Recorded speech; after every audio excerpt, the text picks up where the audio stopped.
Ladies and gentlemen, the program will begin in 5 minutes. Please take your seats and remember to silence your cell phones at this time.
Hold for a second.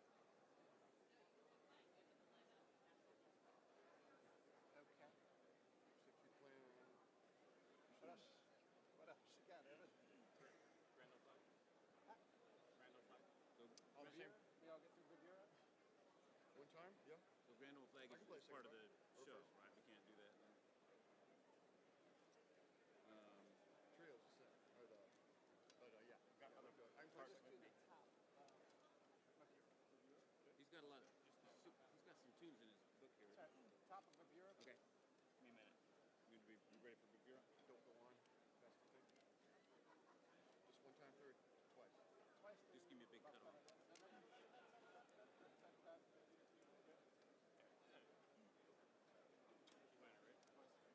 Twice through.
Could we get through our God Bless America?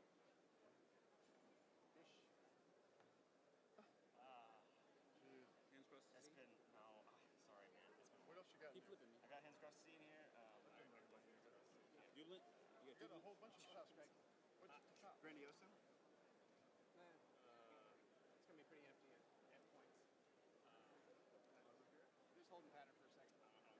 National Emblem? That's just a trio there, right? Oh, yeah. Beginning of National Emblem? What do you got underneath there? Beginning of National Spirit?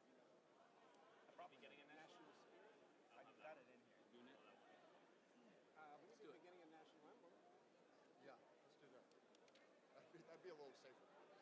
So, top half of National Emblem. He's got National Spirit as well. Sorry, top half of National Emblem. E flat, right? Yep. Not too good. You play top right.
Ladies and gentlemen, please take your seats. The summit is about to begin. All electronic devices should be silenced at this time. No repeats. No repeats. Randall flag, no repeats. Thank you. And then we're straight into the show.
Trio national emblem. National anthem on. Present arms. Trio national emblem. Ladies and gentlemen, please rise and remain standing for the presentation of the colors and the national anthem performed by the United States Army Brass Quintet. Trio national emblem.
Ladies and gentlemen, please welcome the Honorable Karen Dunn Kelly, Acting Deputy Secretary for the United States Department of Commerce.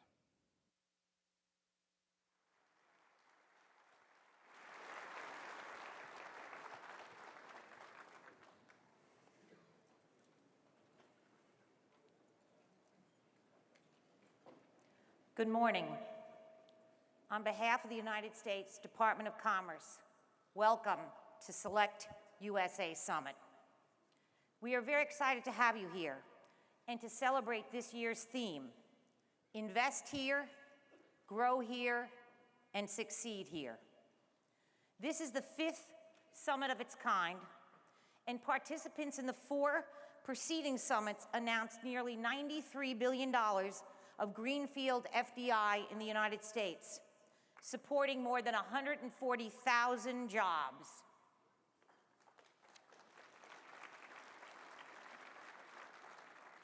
We look forward to increasing that number due to the connections and contacts that you will make over the next couple of days. At the Department of Commerce, our mission is to create conditions for economic growth and opportunity. Across our 13 bureaus and over 47,000 employees, we are engaged in that work of advancing that core mission. We are fortunate to have a leader that truly understands the mission of economic growth and opportunity and embodies investment, growth, and success his entire life. It is my honor and privilege this morning to introduce you to this leader of the United States Secretary of Commerce, Wilbur Ross. Secretary Ross was sworn in by Vice President Mike Pence as the 39th Secretary of Commerce on February 28, 2017.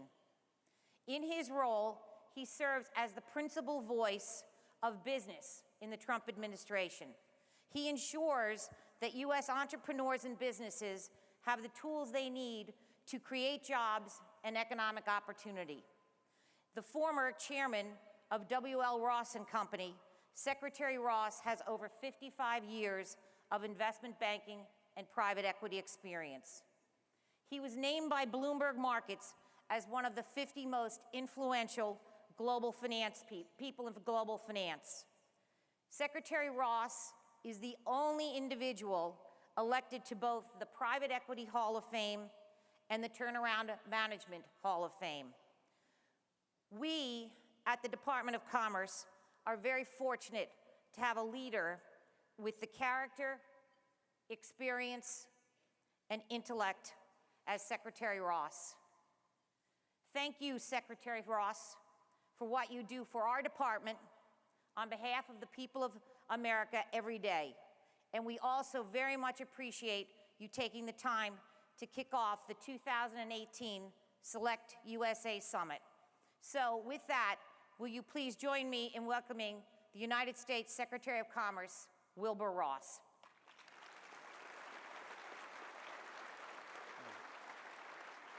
Thanks, Karen.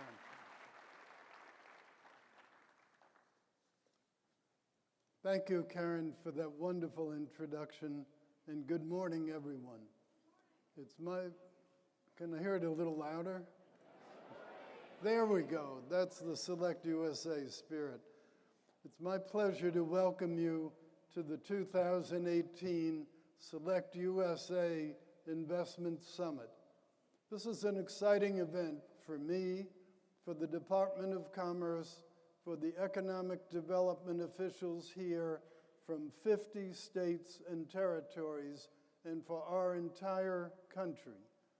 This is the second SelectUSA Summit that I have hosted, and this year we will have more than 3,000 delegates from 66 countries, including delegates from 15 countries that weren't here before. On behalf of President Trump and all Americans, welcome. Welcome to all of you. This year, we have scheduled 2,200 one-on-one meetings between state economic development officials and representatives from foreign countries and companies attending the summit. We have also helped the attending foreign delegations plan 21 trips visiting states and local communities as potential investment opportunities. And thank you to our dedicated foreign commercial service officers who have been so instrumental in introducing foreign companies to the United States and to all that the United States has to offer. We also have another new record, 14 American ambassadors to various countries and 18 chiefs of mission are here. Thank you for traveling with your delegations of foreign business partners from your overseas posts. To give you an indication of how important this event is to the U.S. government, there will be 5 cabinet secretaries in attendance and addressing this group over the next 2 days. Moreover, 10 state governors are with us this year. That's up from only 2 who attended last year's summit. In alphabetical order, the governors are Governor Bevin of Kentucky, Governor Bryant of Mississippi, Governor Fallin of Oklahoma, Governor Herbert of Utah, Governor Hickenlooper of Colorado, Governor Holcomb of Indiana, Governor Otter of Idaho, Governor Ricketts of Nebraska, Governor Rosello of Puerto Rico, and Governor Walker of Wisconsin. Let's have a good hand for the governors who are here.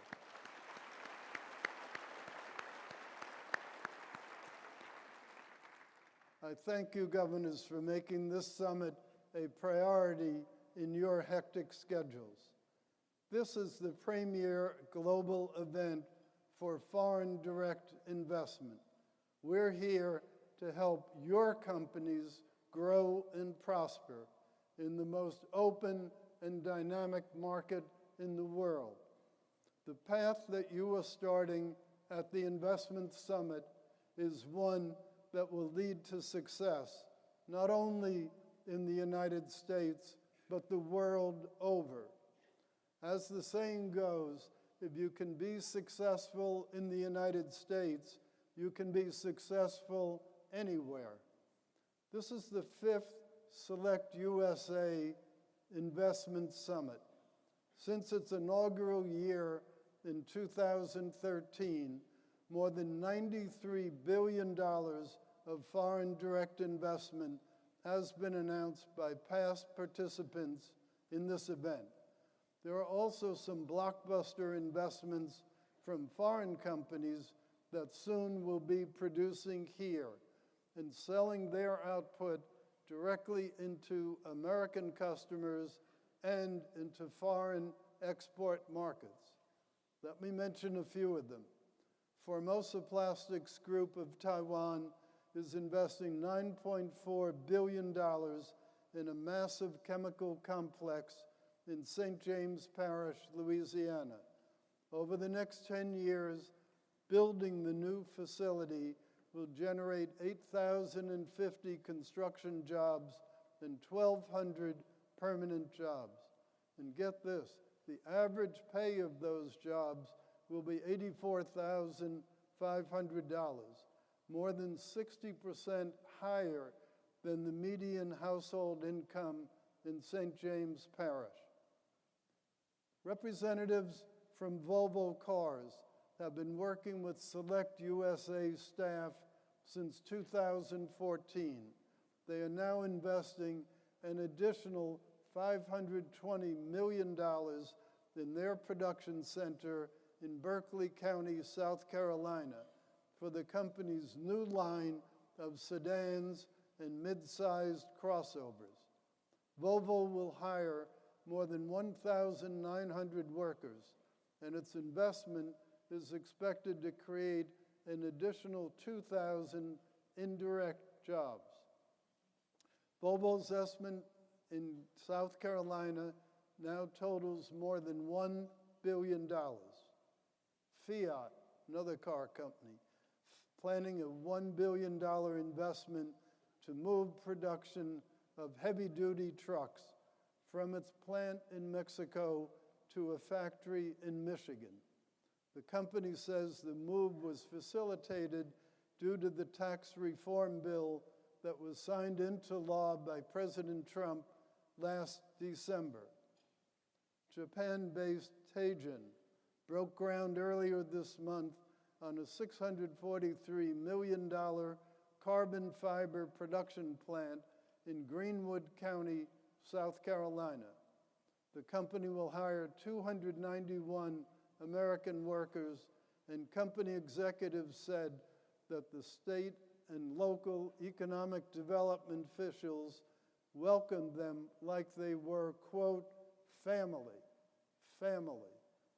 Last year, Takegawa Corporation, a Japanese company, met with representatives from Kentucky's Economic Development Office attending SelectUSA Summit. Over the course of succeeding months, Takegawa executives met with state officials. In this past April, it broke ground in Bardstown, Kentucky, on a $46 million flexible packaging and high-performance film plant. That plant is being built on an 18-acre greenfield site and will employ 180 new workers. Swiss-based Lonza Biologics is expanding its operation in Portsmouth, New Hampshire. They're adding 1 million square feet, and they expect to create 1,000 new jobs. Some investments are not as big financially, but are equally as important. Last year, at the SelectUSA Summit, I participated in a new business announcement with the French software and hardware company Klaxoon. At the time, the company announced just a $5 million investment in the United States. But this month, Klaxoon secured $50 million in new venture capital funding. So they are off to the races, and the list goes on. In fact, this summit will have more new business investment announcements than any of the prior summits. This afternoon, we'll be announcing 2 new foreign investments in Ohio, plus new production projects in Idaho and Virginia. Investments in the projects being announced during the summit total more than $600 million, and it demonstrates why this conference exists: to boost the growth and prospects of all businesses that invest in the United States. There really is no better place in the world to invest. A.T. Kearney consulting firm ranked the United States as the best destination country for foreign investment for the 6th consecutive year. And there are good reasons why. The United States has the world's 3rd largest population, with 325 million savvy consumers. We maintain a strong adherence to the rule of law and the protection of your intellectual property. That's your most valuable asset. We provide unique opportunities to tap into advanced research and the innovation and engineering capabilities that are plentiful throughout our country. We have adopted strong economic growth policies, including a new low corporate tax rate and drastic reductions in regulations. There's ready access to capital, inexpensive and plentiful energy, natural resources, and a skilled, energized, and optimistic workforce. And our states will work individually with you to make it easy for you to invest and earn profits. Having the world's most innovative, open system of capitalism, that's the reason why the United States continues to create entirely new industries that generate strong economic growth with close to record levels of employment. Please use every networking opportunity throughout the summit, from coffee breaks to the time spent on the exhibition hall, to make as many connections as possible. You can also use our SelectUSA Summit app to choose meetings to attend and search for partners. We are doing everything in our power as a government to assure that your investment pays dividends long into the future. Thank you again for being here, and please enjoy the time you are able to spend in the United States. I hope this conference turns out to be eminently successful for you. Thank you. Good to see you.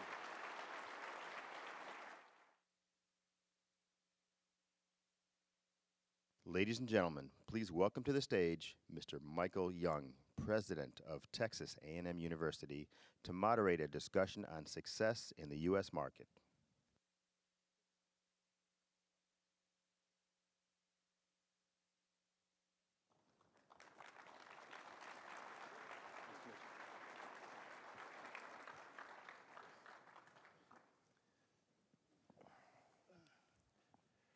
Good morning, or as we say in Texas, howdy. We are delighted to be here today. This is an exciting panel. Each of the companies represented today have very interesting and diverse experiences in the United States and their decision to come here and what they intend to do. So I want to briefly introduce each of our panelists and then invite them to talk a little bit about their decisions, their experiences, things that made it easier, things that made it more challenging, both in terms of decision to come to the United States as well as the geographic decisions that each made. And I think this is coincidental, but you'll see a certain Southern theme, I think, in much of what we talk about today. But first, let me introduce Mr. Jason Hoff. He is with Mercedes-Benz US International. He's the president and chief executive officer. There are many things one can say about his career, having been with Mercedes-Benz for many years, the vice president of logistics and others in the USA plants in Alabama, but also having served in the headquarters in Stuttgart, Germany. I think among the many attributes that one might say is since his ascension to the CEO of Mercedes-Benz US International, they have increased their production by 50%. And we're sure that's because he came to the United States as well. Secondly, Mr. Luigi Lazzaretti, who is with Sofidel, a company that has a major European presence, particularly Italian, and we'll tell you a little bit more about his company as well. Keeping with the Southern theme, Mr. Lazzaretti has an MBA from the University of South Carolina, so we're keeping that Southern theme intact today. Our final panelist is Mr. Timothy Madden. Mr. Madden is the Chief Operating Officer of Oxiteno, which is a chemical company from Brazil. He is a Michigan State graduate, but has also worked both in the U.S. and extensively overseas as well with a number of companies, including Novion, B.F. Goodrich, and Dow as well, and has become part of Oxiteno as they are planning an aggressive expansion in the United States and globally as well. So with that, let me turn it over to Mr. Hoff. We are delighted to have you here and look forward to hearing. Thank you, Dr. Young. As mentioned, my name is Jason Hoff, and I'm the President and CEO of Mercedes-Benz US International, based out of Vance, Alabama, very near Tuscaloosa. Dr. Young and I have one thing in common. We're both big fans of SEC football. So really happy to be here. I want to thank the Department of Commerce for inviting Mercedes-Benz to join this event today and the next couple days. We've been in the South now in our operations for over 20 years. Many of you might remember we kind of shook up the automotive world in 1993 when we announced not only were we going to build our first automotive plant outside of Germany in the United States, but we were going to build it in the Deep South in Alabama. We had some pretty modest plans back then, about a $300 million investment. Going to hire a little over 1,000 people and have an annual capacity of somewhere around 65,000 cars. Fast forward 20 plus years, we've now invested over $6 billion into our operations in Alabama.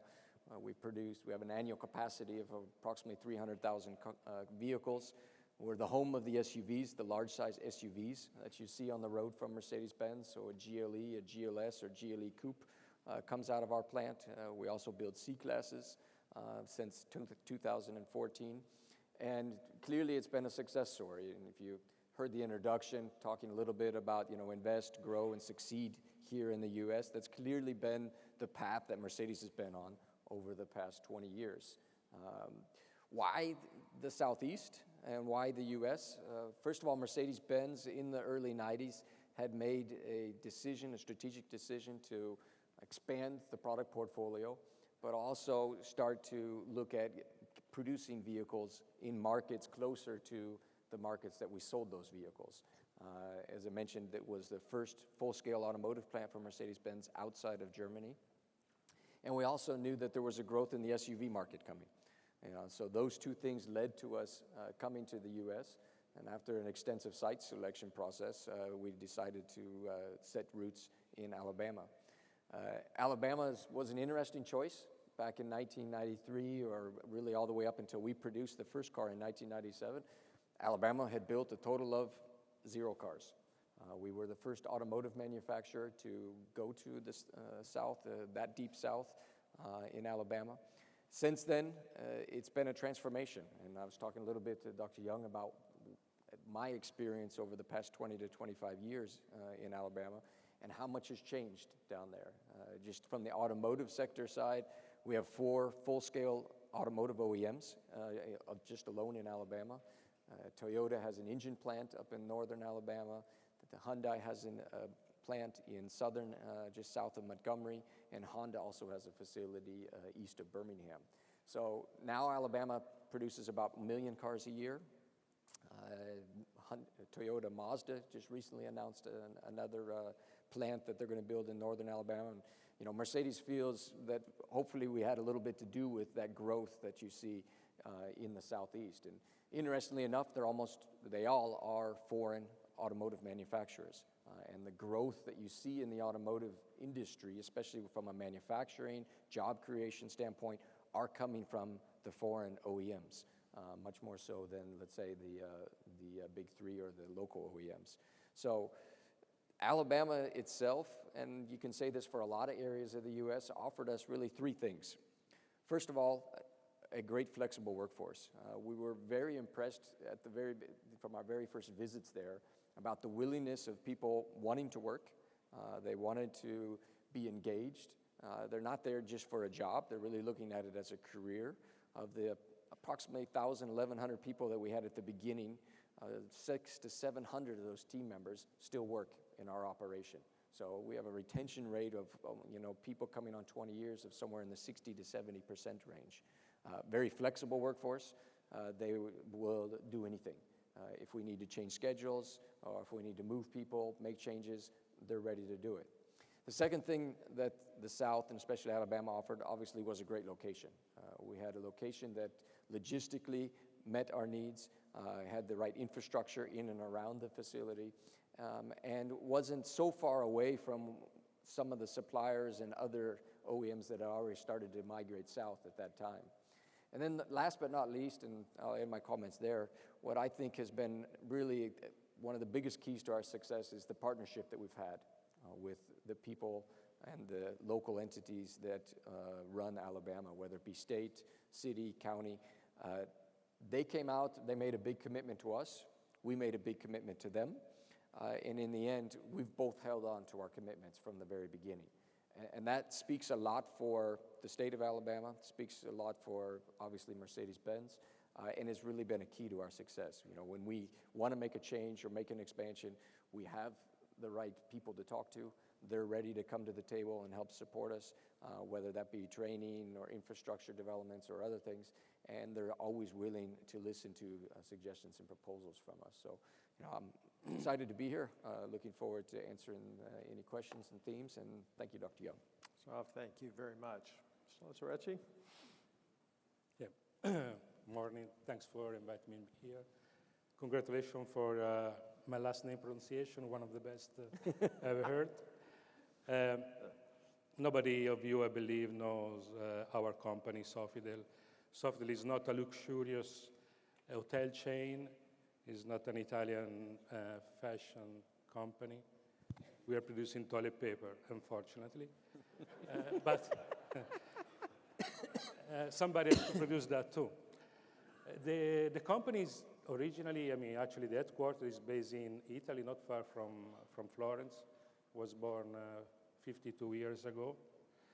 I mean, since then, I mean, the company has quite a strong growth. Today, we are in 13 different countries in Europe, and since 2012 in US. Just to give you a few numbers, the company is employing 6,300 people, 1,200 are here in the States. We have a total turnover last year of $2.3 billion. So it's not a small, not a big company, but I mean, it's playing in those two continents.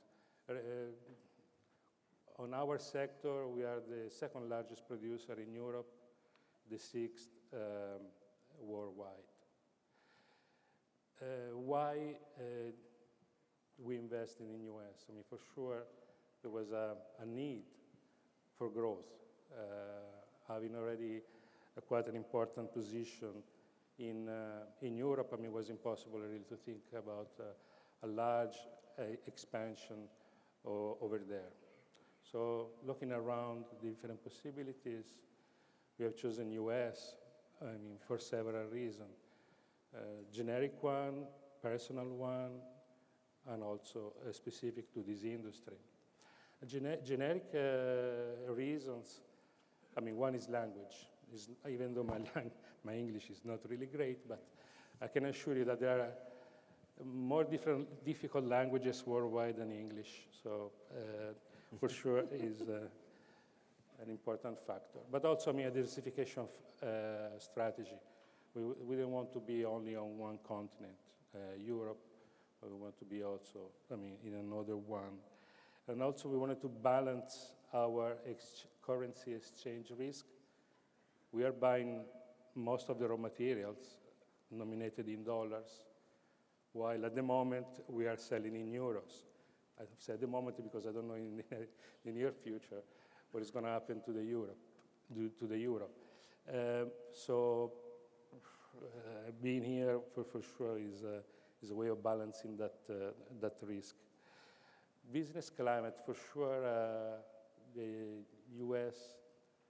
and U.S. states are generally quite friendly with business.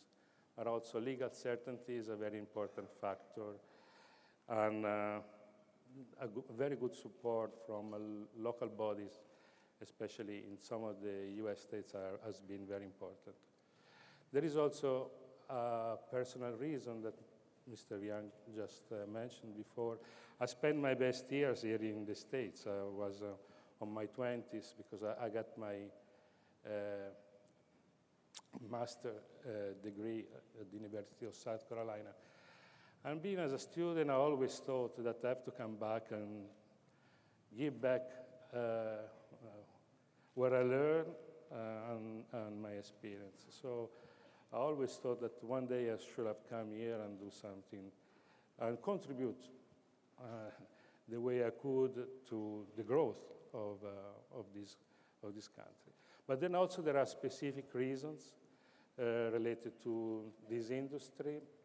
I mean, for sure, is the largest consumer country in terms of per capita usage. There is still quite a significant growth. But then also there are particular things. One is that there are not really very many players in this industry in US. So big supermarket chains, big retailers are looking for newcomers in order to have a higher competition than what there is now. There is also in US quite a strong growth of the private label business. Private label, I mean, product made under the name of a supermarket chain. I mean, Kroger with toilet paper with the brand Kroger and so on. That market is relatively small in US compared to Europe, but is growing very fast. So mainly we came here to US to have the opportunity to participate to this strong growth. And the last one is technology. European technology, in particular, the Italian technology in this sector is leader. I mean, more than 50% of the technology in the tissue paper business is coming from Italy, actually from a city that is in Italy that is called Lucca. So if we are adding all of these, we believe we have taken a right decision. Now, how did we arrive in US? We started with a medium-sized acquisition in 2012, and that was followed by another one. But then I started to come here, SelectUSA. I started to know that there are also better possibilities than acquisitions, and also is what we really prefer, to build greenfields operation. Some of you may ask why different sites across Europe, across US. But you have to know our product is very light in weight, very bulky. We need to be close to consumption areas. For that reason, at the moment we have a plant in Nevada, one in Oklahoma, one in Mississippi, one in Florida, one that is almost completed in Circleville, Ohio, and the sixth one is in Green Bay, Wisconsin. There has been quite a strong growth and quite a large investment, the one that we have made here in US. And I have to thank this event because I mean, this is my fourth year that I'm coming to this event. I found it very fruitful. In a few days, you're going to have, for those that are new, to meet many states, many potential future partners. Here, I mean, I have the possibility to meet with the Ohio people. With them, we have found a very good relationship, and we have developed that site not far from Columbus, Ohio. And recently, as probably some of you know, we have announced a new greenfield site in Oklahoma, a town that is called Inola, not far from Tulsa. But also, there are other people here, there are other industry. And just wanted to say that I found here my general contractor, the general contractor for the Ohio one and also for the Oklahoma one. So at the moment, very good experience, not really many things to say. Other probably one thing, or probably two. Gas. Gas is a key raw material in our industry. In the US, there's plenty of gas, but one thing that we have found that there is the pipeline system and the network still has to grow significantly. It's not very far to find a site with a gas pipeline close by, especially in some of the US states. The other thing that I have to say, even though in some areas for sure it's easier to find skilled people, in some other areas not. The turnover in our case has been quite high, and especially it's quite high when the unemployment rate is very, very low. I have to say that while it may be very good to have a very low unemployment rate, is not all the time positive, not only because people are leaving the company because of a higher salary or because they have a discussion with their superiors. It's because there is a lack or a low interest for the people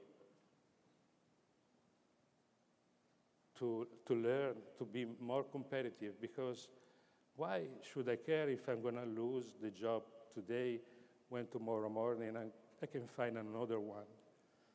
So there is not really much competition among workers.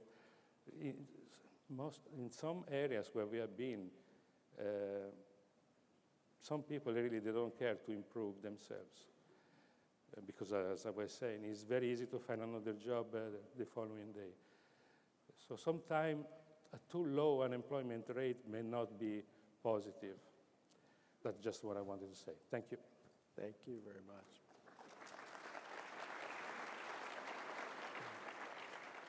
Mr. Madden? Yes, thanks, Dr. Young. I want to thank the SelectUSA committee for inviting Oxiteno here. We've had a relationship with the Department of Commerce, and we've even had meetings with Secretary Ross in our home country, which is Brazil. This is just an amazing forum, and I say that from experience. This is actually my 8th market startup in different parts of the world. I've done a startup in Belgium, one in Japan, one in China, in Malaysia, India, as well as Spain. And so this is, I'm actually from America, but this is my first major launch project in the States. I've started with Oxiteno about 2 years back as the chief operating officer and responsible to organize the startup effort here in the US. You might not know Oxiteno.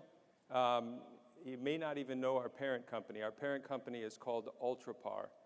Ultrapar is in the top 5 largest companies in Brazil. It's also in the Fortune 500, global Fortune 500. So it's a rather large company in total. We have diverse operations in Brazil, but not so many operations overseas. It's a company of 16,000, or almost 17,000 employees.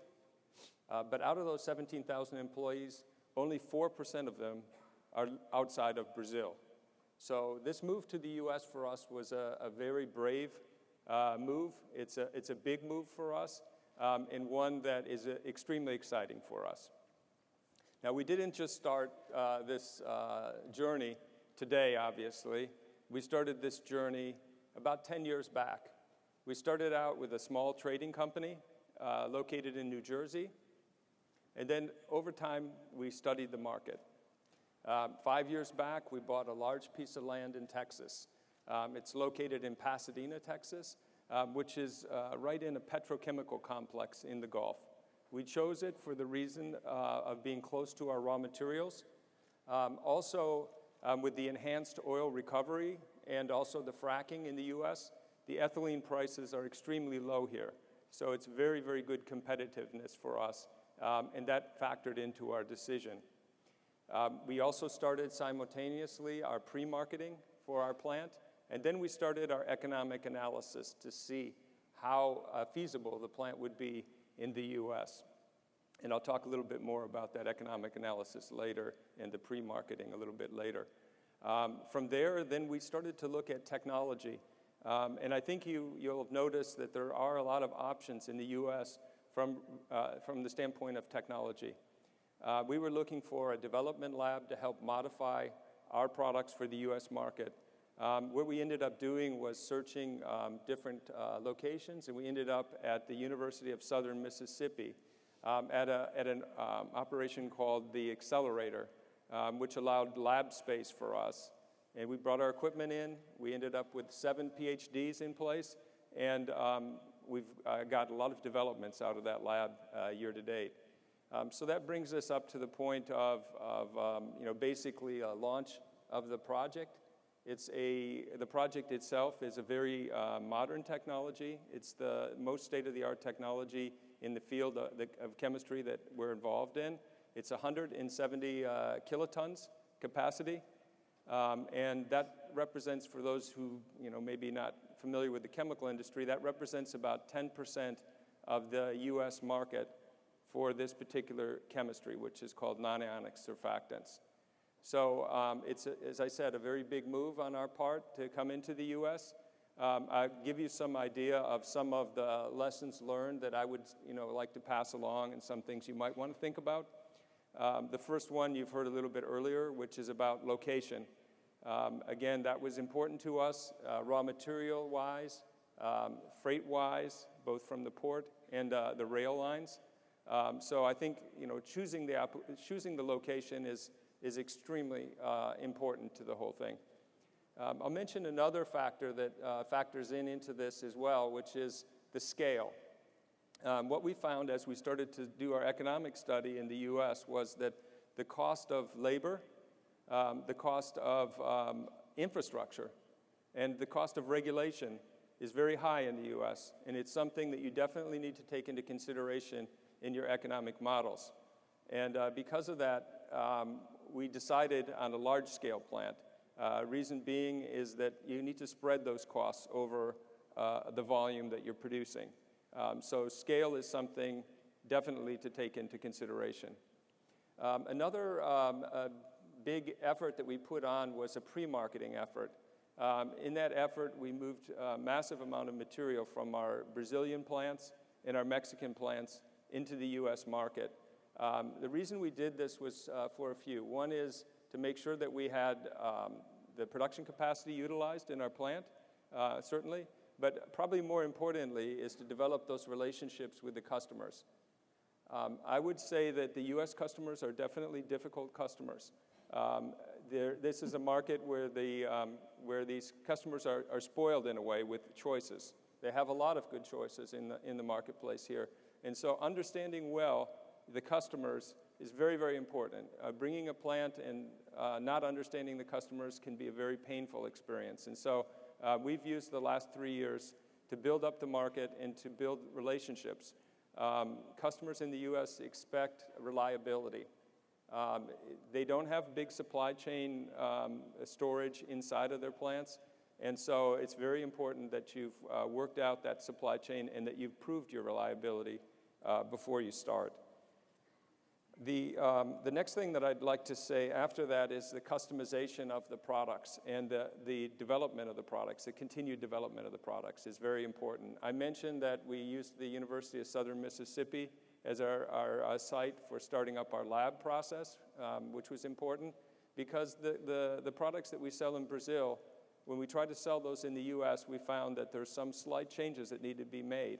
And that R&D facility with the U.S. people inside the R&D facility was very essential to it. Even for advanced technology as well, it becomes important. And in this case, we were working with Texas A&M, Dr. Young's university, on some advanced technology in oil and gas. And so I think it's very important to think on the technology point of things. The last point that I would bring up is on people. I know Luigi mentioned that there is issues with labor and so forth, so it's something that you do need to pay attention to. But I'd also say there's a lot of very good people here in the U.S. that you can bring together and form a team to develop the market and develop the business that you'll have here in the U.S. One of the points that I'd bring forward as well, though, is pay a lot of attention to connection of the U.S. team together with your home market team so that you can get the full strength of that. And you might think that that's an easy thing to do, but it's actually, it's not. It's something that takes some time, and it takes a lot of care of the leadership to make sure that there's a good communication between those, and you gain the full power of your company here in the U.S. So we're actually just days away from starting up our large plant. I'm very excited about it. Our company is very excited about it. Our customers are excited about it. And we're looking forward to the next step, building out the remainder of the capacity we have available with customers in the marketplace, and then continuing to build on the success here in the U.S. So, thank you. Thank you.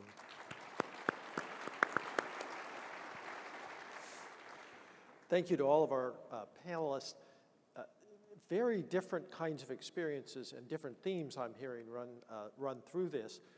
Certainly the issue of being closer to the consumers, the workforce, questions of transportation, of infrastructure, and so forth. Two things that I see particularly struck a bit as we talk about the South. One of the things that over the last 10 or 15 years that has been interesting to me is to see the rise in certain kind of support services. Certainly, we talk about workforce, and the rise of universities that's been an important variable in terms of their development. I mean, at Texas A&M right now, we have about 23,000 engineering students, of which probably about 20% end up going and working for companies who are foreign-based, and working here in the United States, but are foreign-based. But also the technology part of it that Mr. Madden, you mentioned in particular. We do about $1 billion worth of extramural funded research on an annual basis. About 350 million of that is with corporations, in partnership with corporations. And so there's other kinds of infrastructure that you, having come to the U.S., has also enhanced opportunities and developments here in the U.S. with traditional American institutions as well, and I think that's been very interesting. But you all have a somewhat different nuance on it in terms of being, some are in mass consumer markets, two of you are in mass consumer markets, one in somewhat more specialized market. Being close matters, having an American orientation to the product line seems to be important. But let me reverse this just a little bit and ask you, we have a lot of state officials here, a lot of federal officials here.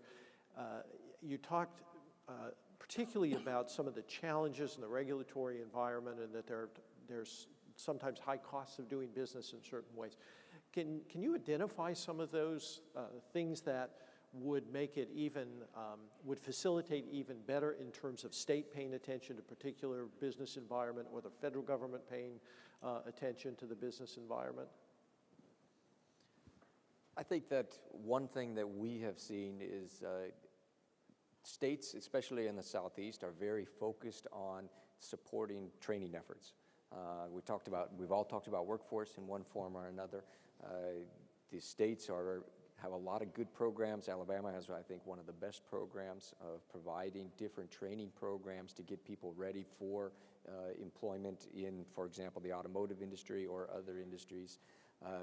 There are now programs that are also supported by the U.S. government related to workforce development. And one of the feedbacks, interestingly, I hear from, especially from suppliers, and the real ripple effect of an automotive OEM isn't so much the jobs that the OEM creates, it's actually the jobs that are created from all the supply base that comes around with it.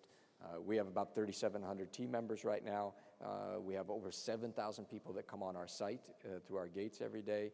And the multiplying factor of the suppliers is very big. So we're very focused on workforce development in our region for some of the same reasons that my colleagues on stage have mentioned. But there is a lot of red tape still when it comes to getting funding and other things that is available and being provided by different departments, whether it be on a federal level or on a state level. And one of the things we've been working with is what do we need to do to reduce those? So back to your question, whatever we can do to try to reduce some of the paperwork and the other red tape that it goes through to be able to get the funding that's already been approved and available down into those companies is something that I think I would obviously appeal for and something that we really need to be pushing. I have to say, in terms of regulatory bodies, I mean, we are really being very, very impressed. As you may know, the paper industry has quite a strong environmental impact, or it might have a strong environmental impact because we are heavy consumer of water, energy, gas. So we have to do with water consumption, clean water out, also burning gas. I mean, we have a quite high CO2 emissions. There are for sure differences from state to state, but we were really impressed by the short time period in which they gave us all permits. And when I say all, it's really all. In Italy, for example, I don't know, here it took 9 months to get the air permits. That is the most important one. In Italy, we will take years. And actually, probably nobody knows how many permits still we are missing in Italy because nobody really knows the whole legislation.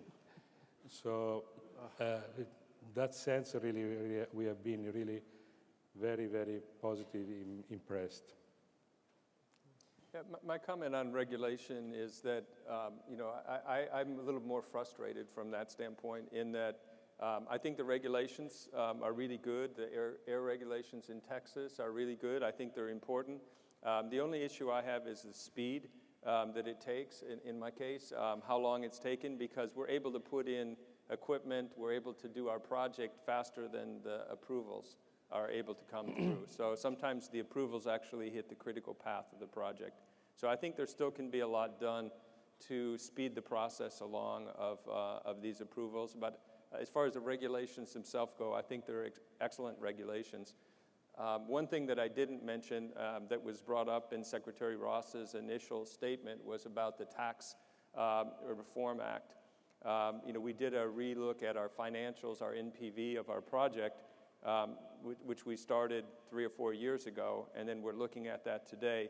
There's a significant jump in the NPV due to the fact of this tax legislation. So that is definitely something that will help from the standpoint of your return on investment. So I think there's a good thing there, but also a thing that still needs some work, in my opinion, which is on the speed of getting the regulatory things approved.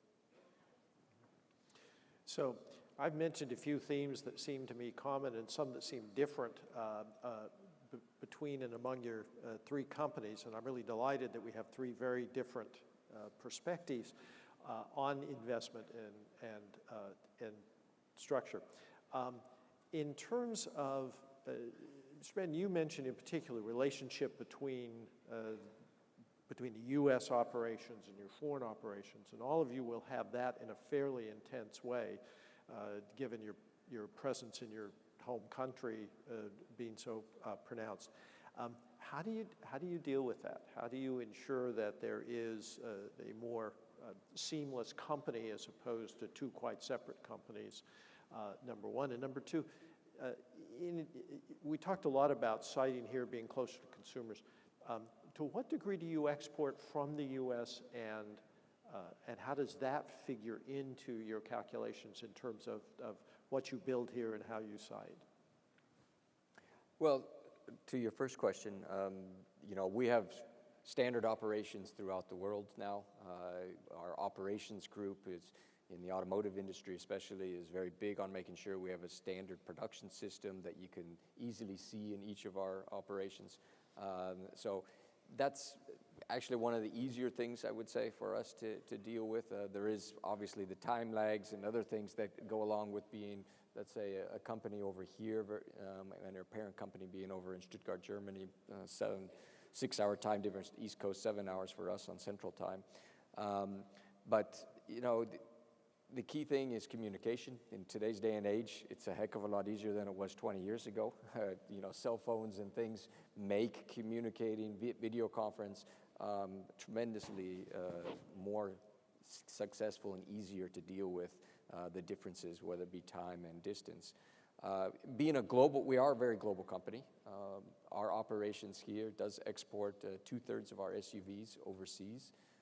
That was part of our business model from the very beginning. We said we want to locate our SUV production here in the U.S. because it is one of the biggest markets for SUVs, but we are going to build a car for the world. And so we ship our car to basically almost every country in the world. Does add a tremendous amount of complexity to our operations, but it also provides a lot of opportunities for us. Markets, automotive markets react differently at different times to different things.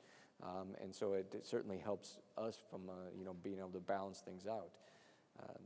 Clearly whatever the U.S. government can do and others, to try to promote and keep a fair, an open trade with some minimal barriers are things that are going to support, our business model here and really our business model at other operations.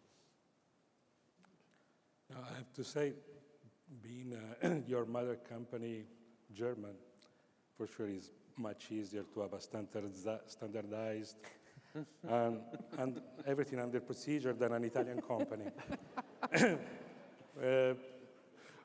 With the good and the bad things of it. Let's say that, distances is a complication in having a standardized company. Each company has its own DNA, and it's not that you can pass that DNA just with a procedure, but also with the way of a company is doing things. And at least on our company, mainly is to learn let's say, on the job, learning by seeing. And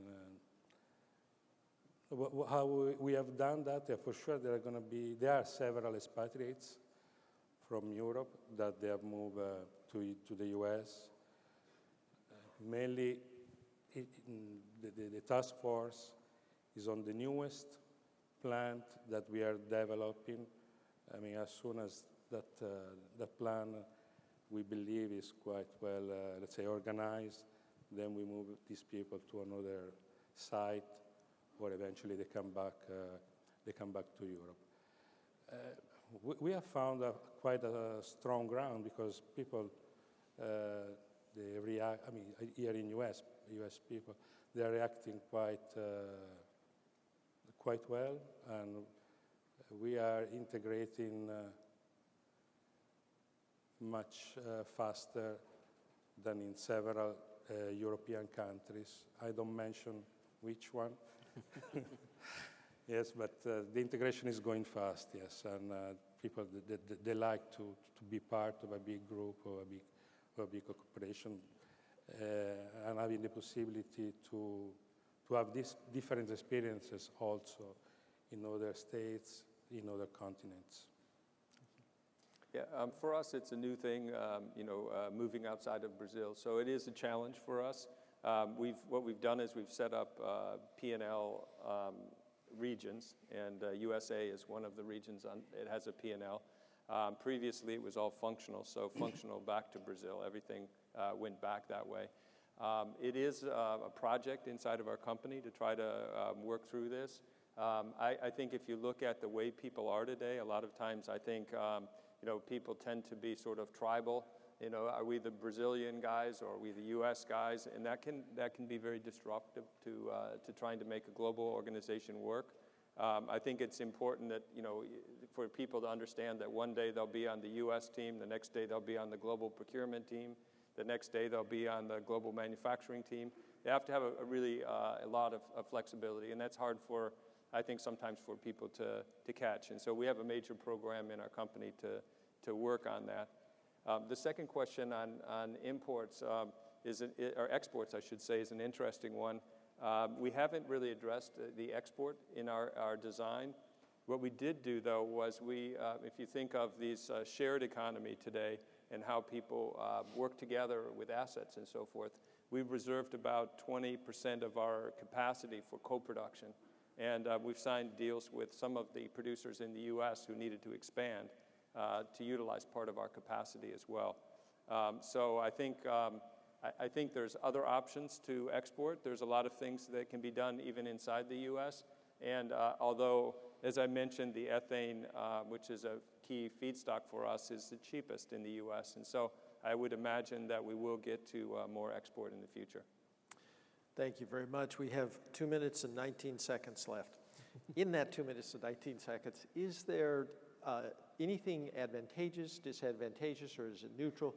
Being in the U.S. and able to participate in the U.S. capital markets financially, does that help, or is that just largely a non-issue?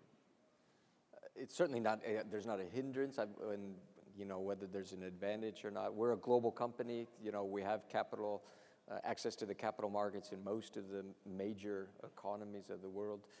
And of course, a lot of the capital that we do get will come out of those areas where we do business. So, definitely no problems for us, but also being a global company with, such large operations in different areas, there's a lot of availability out there. In our case, our company is not known in U.S. The capital needed is quite significant, so all the capital is coming from Europe. Yeah, for us, it's a combination, and we definitely take advantage of the lower interest rates here in the U.S. For one thing. The other is the private equity markets in the U.S. are significant, so there's a lot of possibilities there, both from the standpoint of acquisition and even a lot of approaches with regards to working together. So I think that there is a lot of potential here from the standpoint of availability of capital. Well, thank you very much. I think this has been tremendously illuminating, very different perspectives. On the one hand, on the other hand, we do see those common themes coming through that are important. This has been very helpful. We appreciate your candor. We appreciate your participation today. Please join me in thanking our panel today for this great.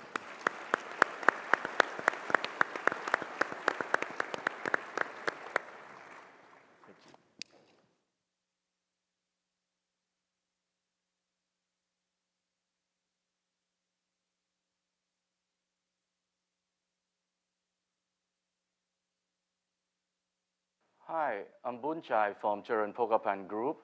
Charan Pokapan Group is Thailand's largest private company and one of the largest conglomerate with $55 billion revenue. Our core business range from agri-food value chain, retail, distribution, and telecommunication. I had a chance to join SelectUSA Investment Summit, and I got such a great impression. Very, very good impression because it's very investor-friendly event with a single point of contact to federal agency. And this is also a great summit where I can meet both government and business leader.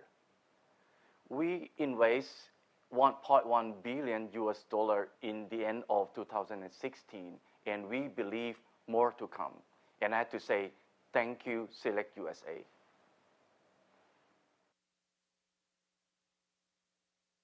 Ladies and gentlemen, please welcome back to the stage the Honorable Wilbur Ross, Secretary of the United States Department of Commerce.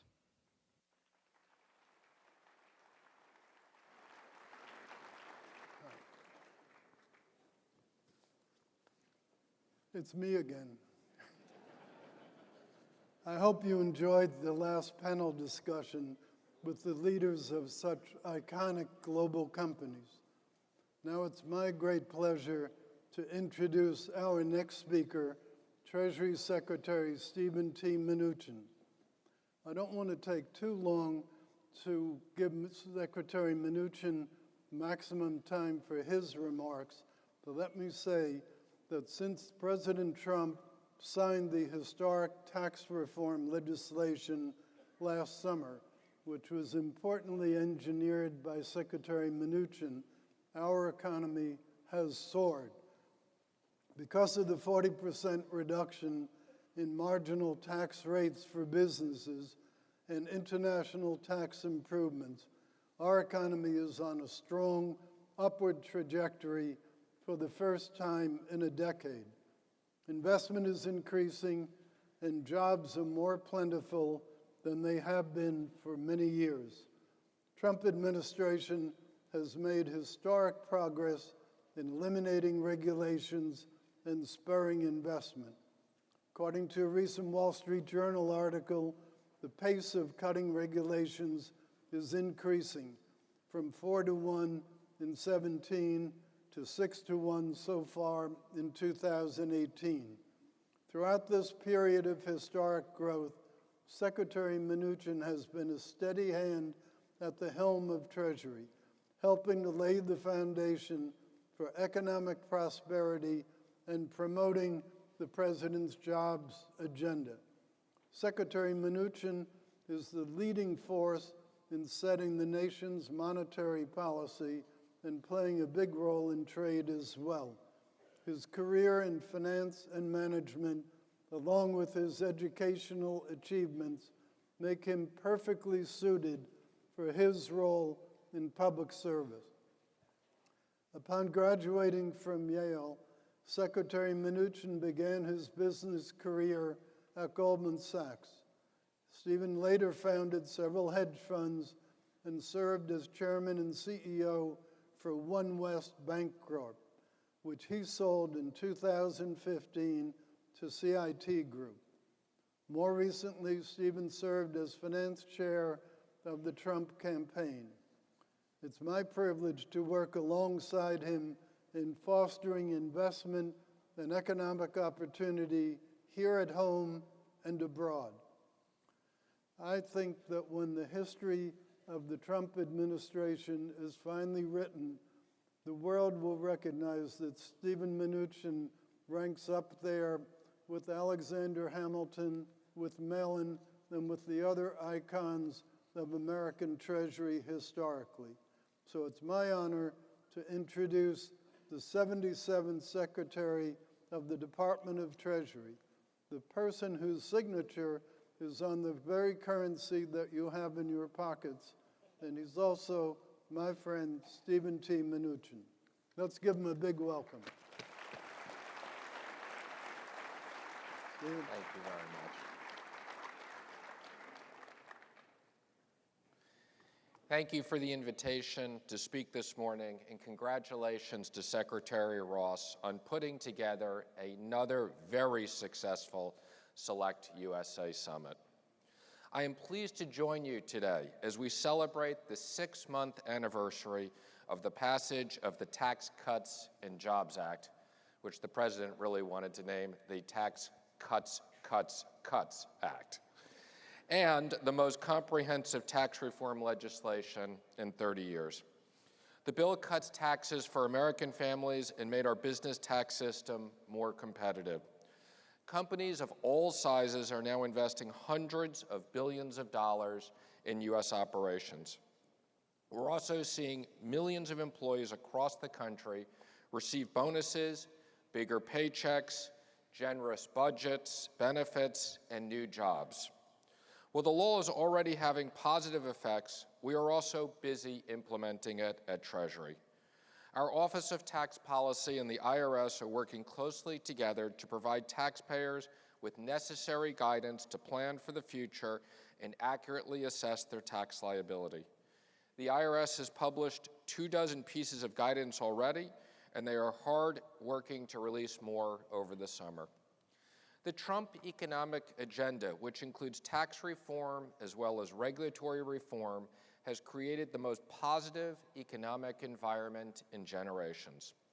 The National Federation of Independent Businesses, known as the NFIB, is seeing record levels of optimism among small and independent business owners across sectors of our economy. The National Association of Manufacturers is reporting the highest level of confidence ever recorded, the fastest wage growth in over 17 years, and expected employment growth and capital spending at all-time highs. UBS reported that 66% of businesses are optimistic about their long-term prospects. The Consumer Confidence Index recently reached its highest level in 17 years.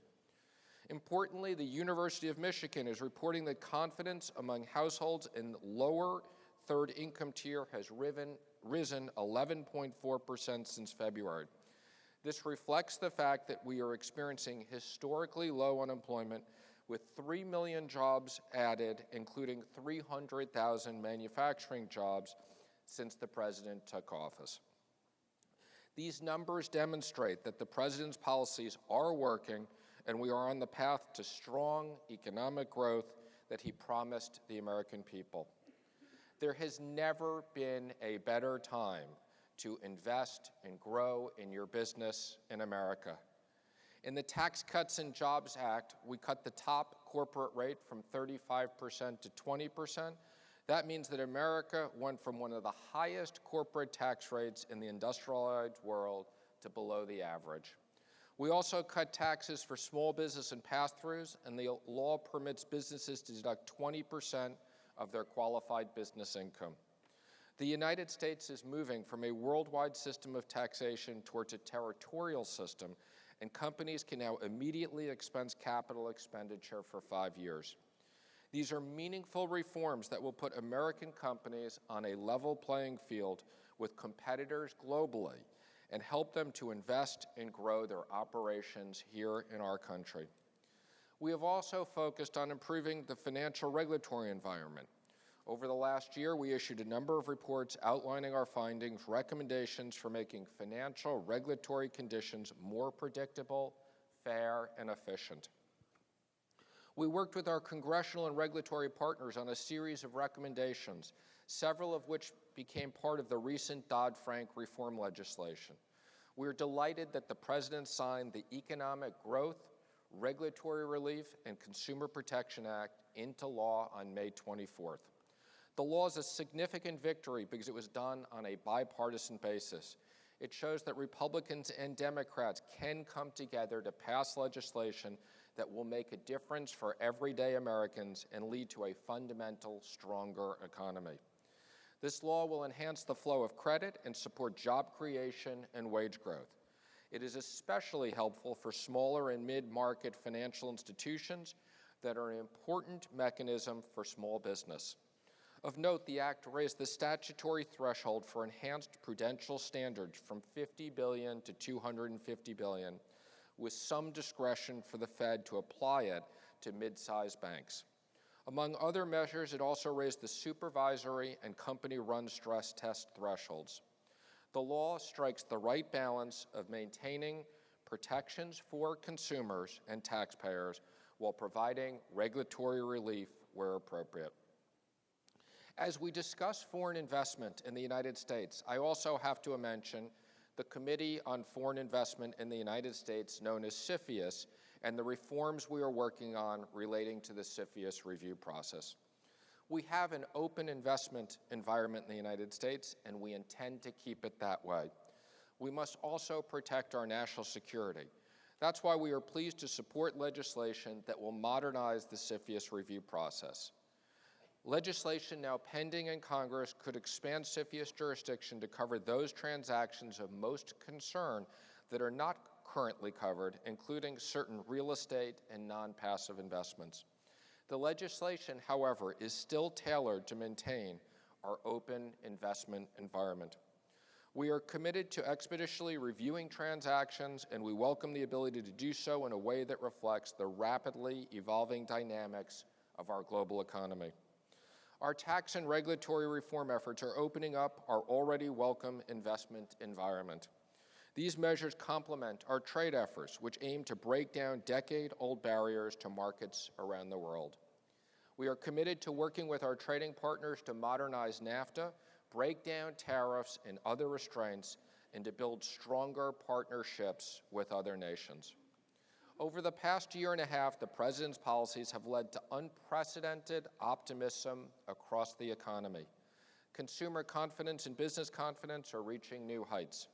Companies of all sizes are investing more in their U.S. operations. All of this progress is in large part thanks to the President's leadership on tax reform and regulatory reform. We are proud of the progress we have made so far, and I assure you, our work to create a more prosperous and secure future will continue. We invite you to join us in this economic renewal, to seize the opportunity to invest in America and to grow your business in America. Thank you very much, and I hope you enjoy the rest of the conference.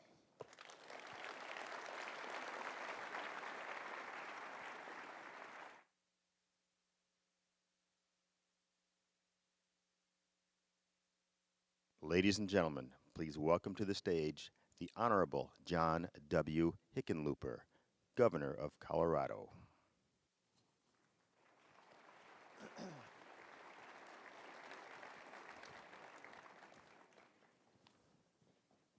Good morning. First, I want to do the obligatory gubernatorial brag, the boasting that we all have a responsibility to do for our states. Make sure you understand that Colorado is a low-tax environment, a high level of innovation, transparency. We've been building our economy from the bottom up and the middle out. But we also have world-class recreation, outdoor recreation, not just ski resorts, but hiking and mountain biking. We are a clean energy leader, one of the true innovators around food technology, not to mention cybersecurity, aerospace, advanced manufacturing, all kinds of new technology. We also have almost 40% of our state is public lands, which includes 39,000 miles, that's almost 70,000 kilometers of trails of one sort or another. What I say is, you couple that with the 300 days of sunshine, and it is close to a paradise to live in and work. And therefore, we like to think that we have not just the #1 economy, which is what U.S. News and World Report just ranked us in for the second year in a row, but we also like to think that we have one of the top workforces as well. So that's the bragging. You know, the Space Command, Northern Command are both based in Colorado, and that has driven a lot of the technology and the aerospace, but that quality of life has also been a big part of it. I want to just take a moment to talk about foreign investment and trade, because they are so closely connected, and state unequivocally that Colorado is a huge believer in foreign investment and a huge believer in our companies and our entrepreneurs being able to invest in foreign countries. We realize it's a two-way street.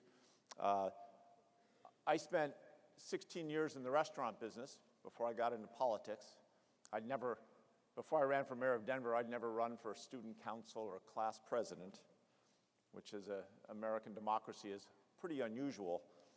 When I first opened my first restaurant in downtown Denver in an abandoned warehouse district, the rent was $1 per square foot per year. So basically about $9 per square meter. And we opened, and I put signs up in the vestibule advertising our competition. There were at that time only 6 restaurants in that part of downtown.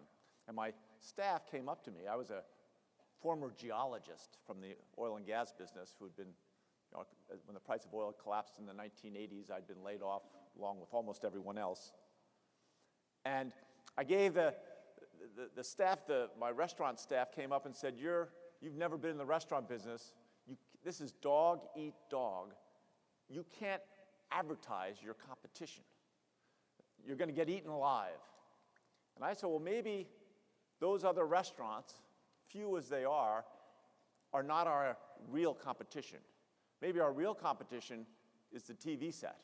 And our job is to get people off the couch, out the door to enjoy life with their family and friends. And if we do a good enough job, and our competition does a good job, we will create a rising tide that benefits all these restaurants. And I look at that lesson, and just to give you a frame of reference, again, the rent was $1 per square foot when we first opened. Now the rent down there is closer to $50 per square foot. There are now 320 restaurants instead of 7. It has become one of the most revitalized downtowns in America. I look at that example as a paradigm for world trade and foreign investment. That if we do a good enough job and focus on the positive aspects of what we can do, what are the missing parts of investment in your countries, what are the different opportunities for investment in Colorado, we really can create a rising tide that raises, all the ships. A big part of this is making sure that we are training our workforce, with the skills they need to be able to function successfully in foreign-owned companies. We governors love to steal ideas from each other. I refer to it as enlightened larceny. And in that same way, as we take an idea from another state, and you're going to hear later from Governor Gary Herbert of Utah, who I think is a master at taking good ideas and then making them better. But then, of course, once he takes one of my ideas, I'll wait 2 years, he improves it, and I'll steal it back.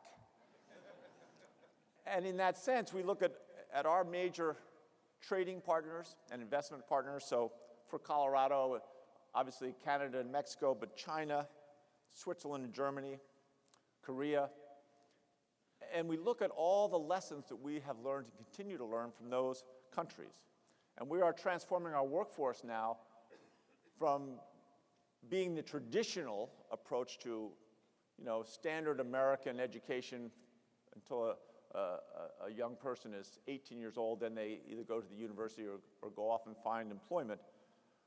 We're using a compilation of best practices loosely based on the apprenticeship model of Switzerland and Sweden, but also borrowing from how they do trainings in Japan and other parts of Asia to really begin to create a skills-based workforce where one's college degree, and obviously a university degree is still going to be paramount for the best jobs.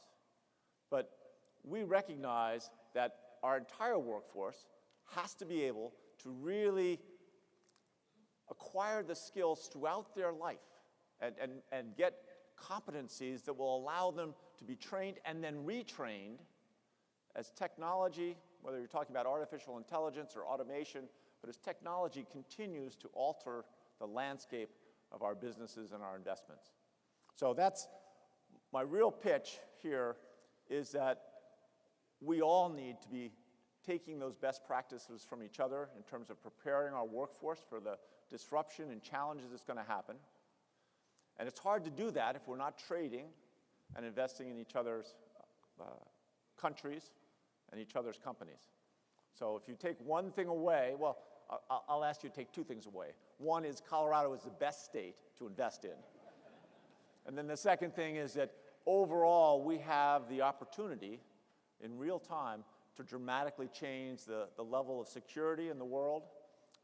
Tom Friedman famously pointed out that there's no history of any country that each have McDonald's of ever attacking each other.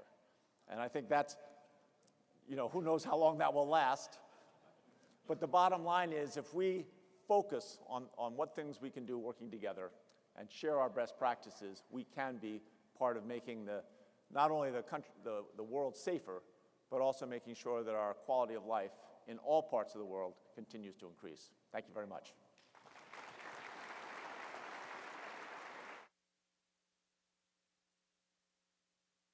Ladies and gentlemen, please welcome to the stage the Honorable Pete Ricketts, Governor of Nebraska.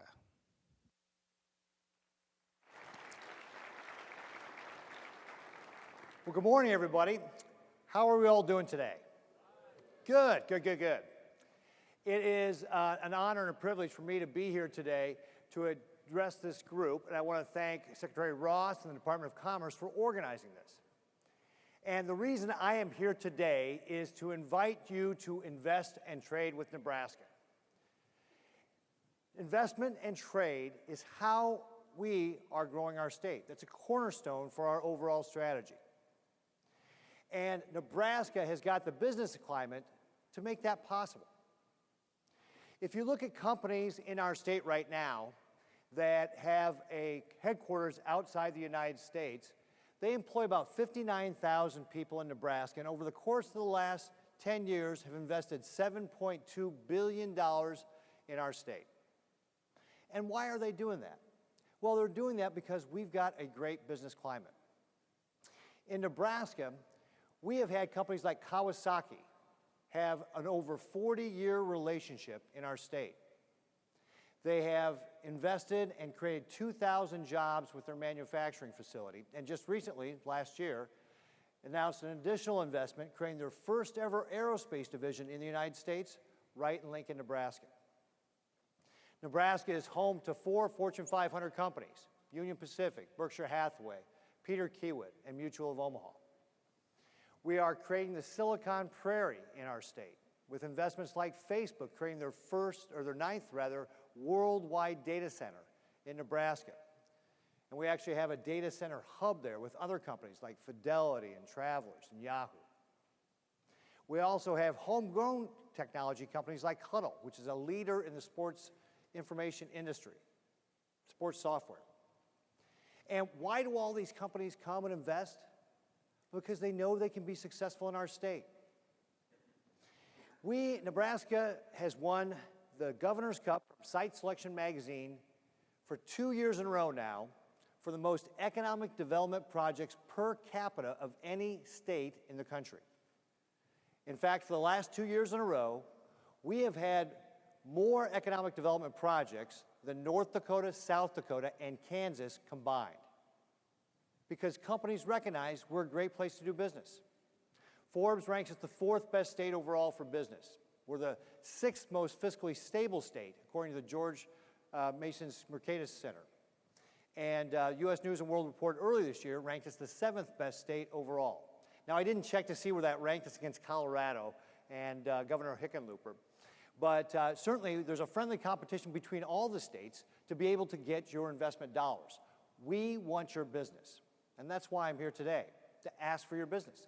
Come to Nebraska and invest. Now, how are we creating this environment? Well, I think about it in 3 broad categories that we focus on. First is developing our people. And that's something that's very important because, as you know, that's the key to make any company successful. The second is making sure we're running state government like a business so that we're easy to do business with. And third is really focusing on that business climate so companies can be successful. So I'm going to hit each of those real briefly for you. Now, when it comes to developing our people, I can tell you that you are not going to find anybody better to hire than in Nebraska. How do I know that? Well, I was the former chief operating officer of what is now TD Ameritrade, the online brokerage firm, a Fortune 1000 company that's headquartered in Nebraska. And I can tell you, when you hire a Nebraskan, you get somebody who's well-educated, who's got a great work ethic, who's customer-oriented, who's loyal, and will help your company succeed.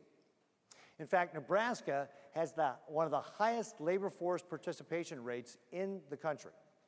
Nebraskans want to work. And so we need to harness that and develop it. So, for example, at the state, we've got a grant program that encourages private sector companies to work with our school systems to create programs in 7th and 8th grade, early on, to get kids interested in science and technology, computer programming, logistics, manufacturing, construction, automotives, all the skilled labor forces. And what we're seeing in our high schools is that they're developing those career academies to continue that education so that those kids will then know what they want to pursue when they get to the workforce. Another challenge in our state, as it is across the country, is low unemployment. So we've changed our unemployment system into a reemployment system, requiring everybody to create that resume, get pointers from a job coach, training to take the next best job. And by doing that, we have reduced the amount of time people are spending unemployed. We've reduced the amount of benefits we've had to pay out, and that's allowed us to reduce our unemployment insurance tax by over 25% last year, saving Nebraska businesses nearly $20 million. And folks, that's how government's supposed to work. Win, win, win. Person gets a job, company gets somebody to hire, taxpayers save money. That's how we're developing our people. Second, making government run more like a business. And that means taking the same things that you all do every day to be successful and applying them to how we run state government. For example, all the folks in my agencies have been through Lean Six Sigma white belt training to teach them why we do process improvement and why do we treat people like customers. That manifests itself in, for example, getting our permits out faster. We were able to get Yahoo their permit for their emergency engines when they expanded their data center in just 2 days. We've cut the time it takes to do an air construction permit down from 188 days to just 88 days. That allows companies to get to work faster and to create jobs faster. And then third, just the natural benefits we have and the way we're approaching our government is allowing us to create that cost-competitive environment. Nebraska is centrally located. You can reach 90% of the U.S. population by 2 days by truck. We've got the 4th best infrastructure in the country, according to the Reason Foundation. We've got the 13th lowest cost of living, according to U.S. News and World Report. We've got the 4th most affordable housing. So you will be able to find an environment where your people can be successful and where your company can be successful. And that is how you can grow your business. And so we are seeking that outside investment to come to our state, to be able to find a fertile environment for companies to be able to grow. That's how we've won the Governor's Cup for the last 2 years in a row. That's why companies like Kawasaki have come here. We've had additional companies like Agroplastics from Canada do their first U.S. expansion in Nebraska. Novozymes, a Danish company, recently invested in their facility in Nebraska, creating a campus with companies like Evonik, a German company, and Veramaris, which just had the roof raising on their new $200 million facility, all on that same campus. All those companies in that hub of biosciences. They understand that they are going to be successful in Nebraska. And that's why we invite you to come to our great state to see what we have to offer. And in fact, we're going to be hosting the 50th anniversary of the U.S. Midwest Japan Association here later in September, September 9th through 11th, looking again to host those companies who want to see what we've got to offer in Nebraska. So thank you all again for being here today at this conference. Thank you for the opportunity to be able to make the quick sales pitch on why Nebraska. We've got a great state. We've got a great environment. We're running state government like a business, but best of all, we've got the best people in the world for you to be able to hire. Thank you again for your time. Please take the opportunity to get to know us. I know that you'll be able to be successful in our state. Thank you very much.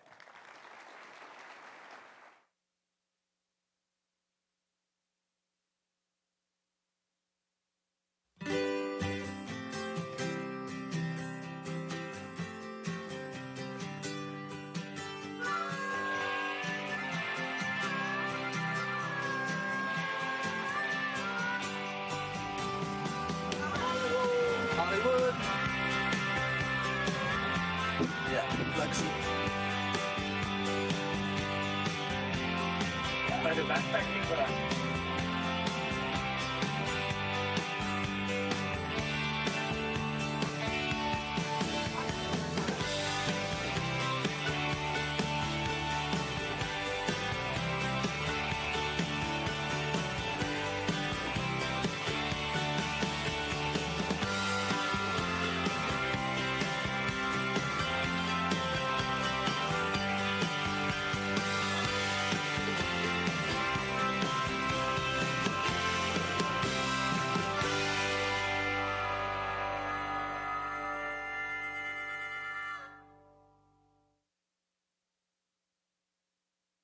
Ladies and gentlemen, please welcome back to the stage the Honorable Wilbur Ross, Secretary of the United States Department of Commerce, to moderate a discussion on investment success.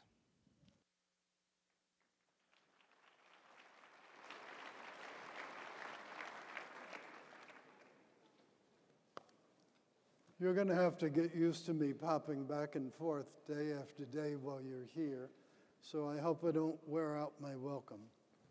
But this morning, I'm pleased to introduce Governor Scott Walker and Dr. Louis Wu, who join us today to discuss investment strategies in today's economy. Scott Walker has been governor of Wisconsin since 2011, and he plans on seeking, and we plan on him winning, a third term this November. We wish him well. Governor Walker has been a champion for Wisconsin industry and has helped his state embrace the next generation of advanced manufacturing. Dr. Wu is Special Assistant to Foxconn founder and CEO Terry Gu. His company is making the largest foreign direct investment in the history of the United States, namely $10 billion Come on, we can do more applause than that for 10 years.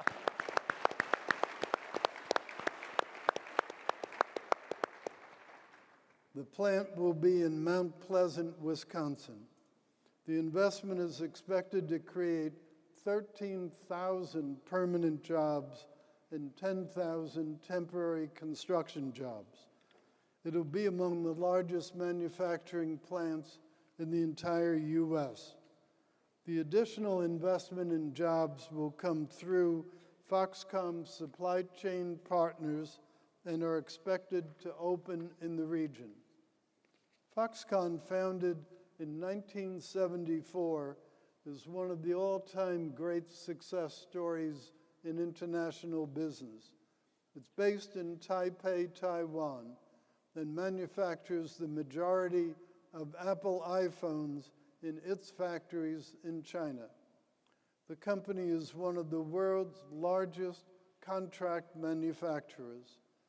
In 2016, Foxconn had an amazing $132 billion of revenues and employed 1.3 million people. We have a unique opportunity to hear from Governor Walker on Wisconsin's success in attracting Foxconn, and from Dr. Wu on why the governor's overtures worked. So I'm going to try to prompt their discussion, but it's going to be an informal roundtable between them. And I think there's an important symbolic message to it. Some of you have articulated to me concern that there's a lot of uncertainty in trade relationships around the world. Well, here is a major Taiwanese company happy to commit huge sum, $10 billion, to the U.S. They know things are going to settle down, things will have a good ending, and they're going ahead with their investment. So let's get on with the discussion. First question I have is for Dr. Wu. How does a global firm as big as Foxconn evaluate investment in the U.S. versus elsewhere in the world? Well, so first, thank you for the introductions. And that's a billion-dollar question. If you look at U.S. and China, both of them are the biggest economies of the world, right? If we want to work with our customers to satisfy their demands or to be in a position to take advantage of the consumer electronic markets, there's no other place to go but China and US. And so the question should be, why US now and not why US, right? I think now is that it has to be because of President Trump, right? Because of the pro-business policies that have been putting together that attracts our coming over to Wisconsin. I remember that our chairman, Terry, has met up with the president for about several times in the last 14 months. And every time, I think President Trump tried to impress upon him there's only three things he needs: jobs, jobs, and jobs, right? So I think that sincerity and determination to bring a better life to the American is very sincere. And so I think that certainly touched the hearts of Terry. And to move it forward, I think is that take the Office of American Innovation. It has been extremely effective, and also try to make it easier for us to invest in America. Ever since we met up at the White House, we have this regular phone calls on a weekly basis that just to check on us, see if everything is okay, and what other things they can do. So that kind of connection, that kind of reaching out to us, making it a lot easier to invest in America. And I'm sure the second question you would say, why Wisconsin, right? That question is simpler to answer. It's simply because of this man, right? I think Governor Walker has shown the fact that, business is not as usual in the States. And he's shown the eagerness and also the openness to invest together with us.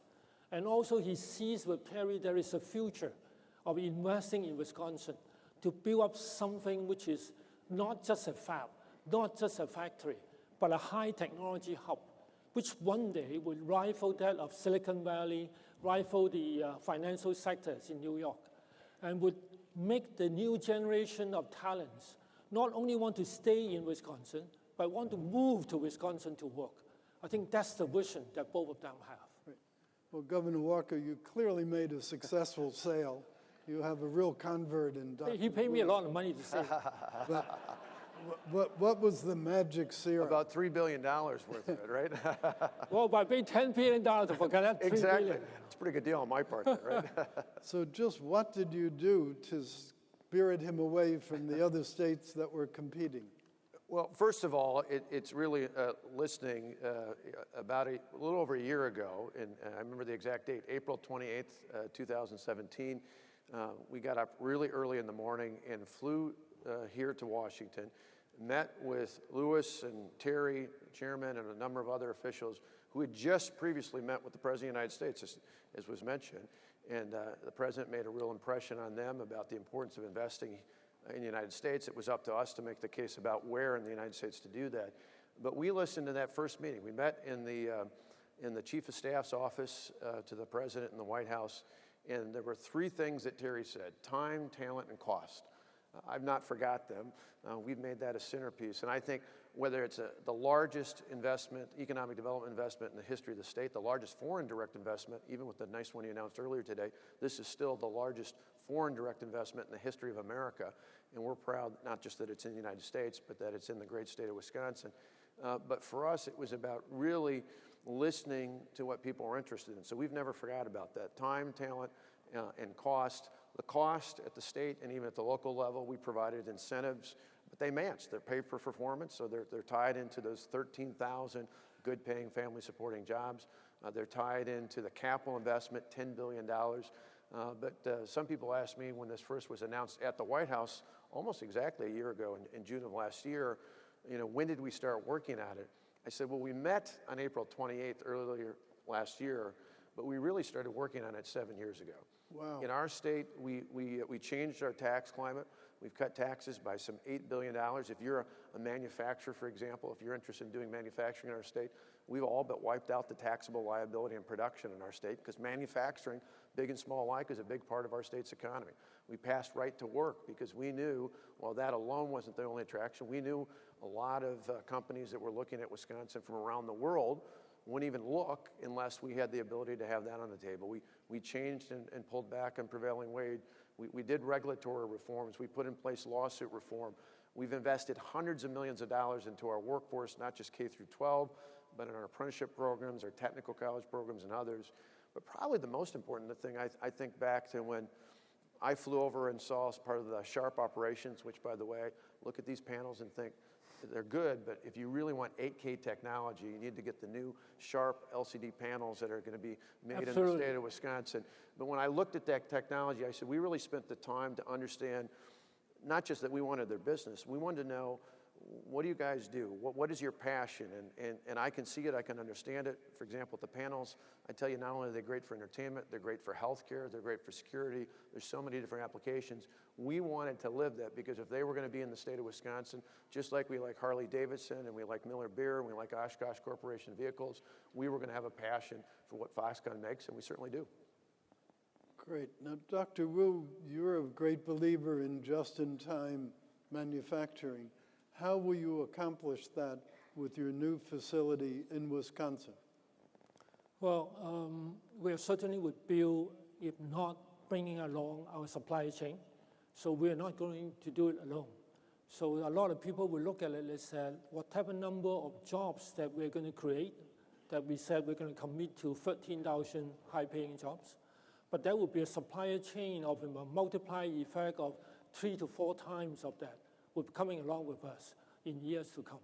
So that would be a complete supply chain and complete ecosystem that would come with us. Great. And Secretary, just one other thing too, you mentioned just in time. I would add a remarkable thing, I think, for anybody here who's been involved in development.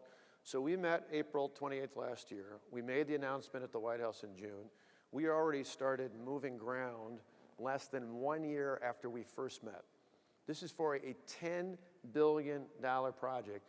When the president announced it, he pointed out being here in this region, he said it's big enough to put 3 Pentagons in it within the amount of space that's going to be under roof. So you're talking 1,000 acres, over 20 million square feet out there. In our state, we compare that not to the Pentagon. We say it's big enough to put more than a dozen Lambeau Fields where the Green Bay Packers play football. But it is enormous. It is an ecosystem. And timing-wise, we were already ready to act on it. I mean, think about interacting with government, not just in the United States, but anywhere in the world. Less than a year after the first meeting, we are already moving forward with actually moving ground to clear the site, to start putting up the structures out there. That was part of that first meeting, saying time, That's right. talent, and cost. And for us, we understood that timing was critically important for a project like this to be successful. And so we've moved heaven and earth to make that possible. And we continue to have this great partnership between Foxconn and their overall team, both in construction and in getting ready for operations. Sure. Well, one question a lot of American manufacturers are dealing with now is the problem of finding workers. You're going to need an awful lot of very well-trained workers. I'd like to hear from both of you how you're going to cooperate and accomplish that objective.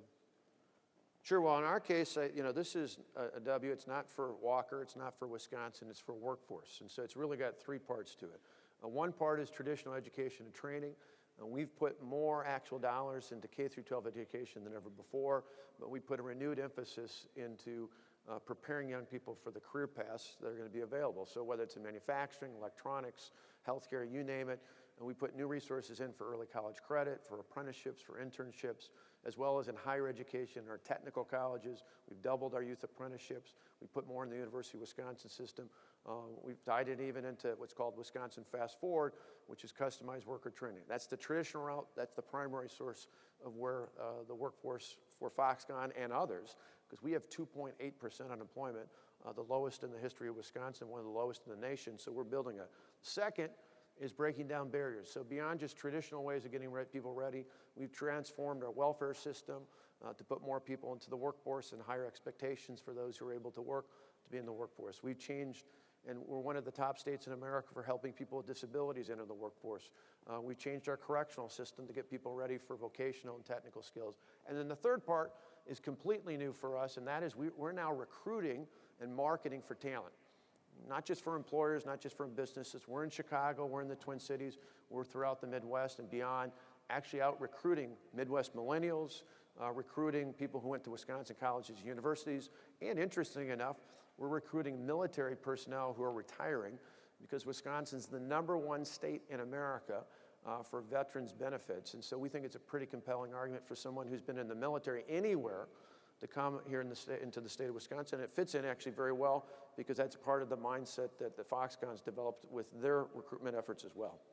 Well, the way we look at it is that in America, we are never short of talents. There are a lot of talents.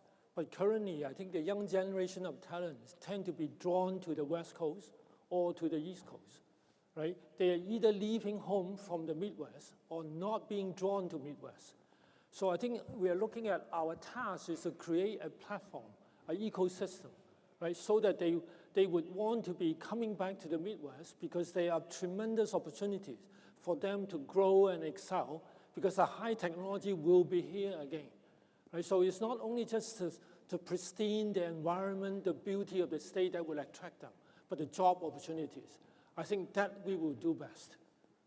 Absolutely. We call, Secretary Ross, we call the area, Terry and I came up with this name last year, Wisconn Valley, because it's right between Chicago and Milwaukee. It's this great corridor that's going to be advanced technology, advanced manufacturing, high-tech technology, and we think that's going to be a huge attraction. And as Louis mentioned, we're a state filled with, we're surrounded by 2 Great Lakes, the Mississippi River, some 15,000 inland lakes, a few more than our neighbors in Minnesota, and we've got a great place to draw people to, and now we've got the career path that's really state-of-the-art best in the world.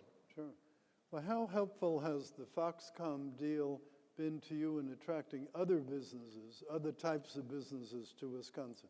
Well, and that's part of our long-term goal is to really create this focal point. So Louis mentioned all the different suppliers, that's a part of it, but we've got a whole corridor there, and even before Foxconn, Haribo, which now has its North American headquarters is going, or North American operations, is going to make gummy bears. If you've, in fact, I made a visit over to Germany too to see their operations there. We're excited about that, but we think in that corridor between Chicago, Illinois, and Milwaukee, Wisconsin, you're going to see this great magnet be created where not just talent wants to come in, but other businesses want to be a part of this Wisconsin Valley, this larger ecosystem. And you mentioned the 13,000 direct jobs.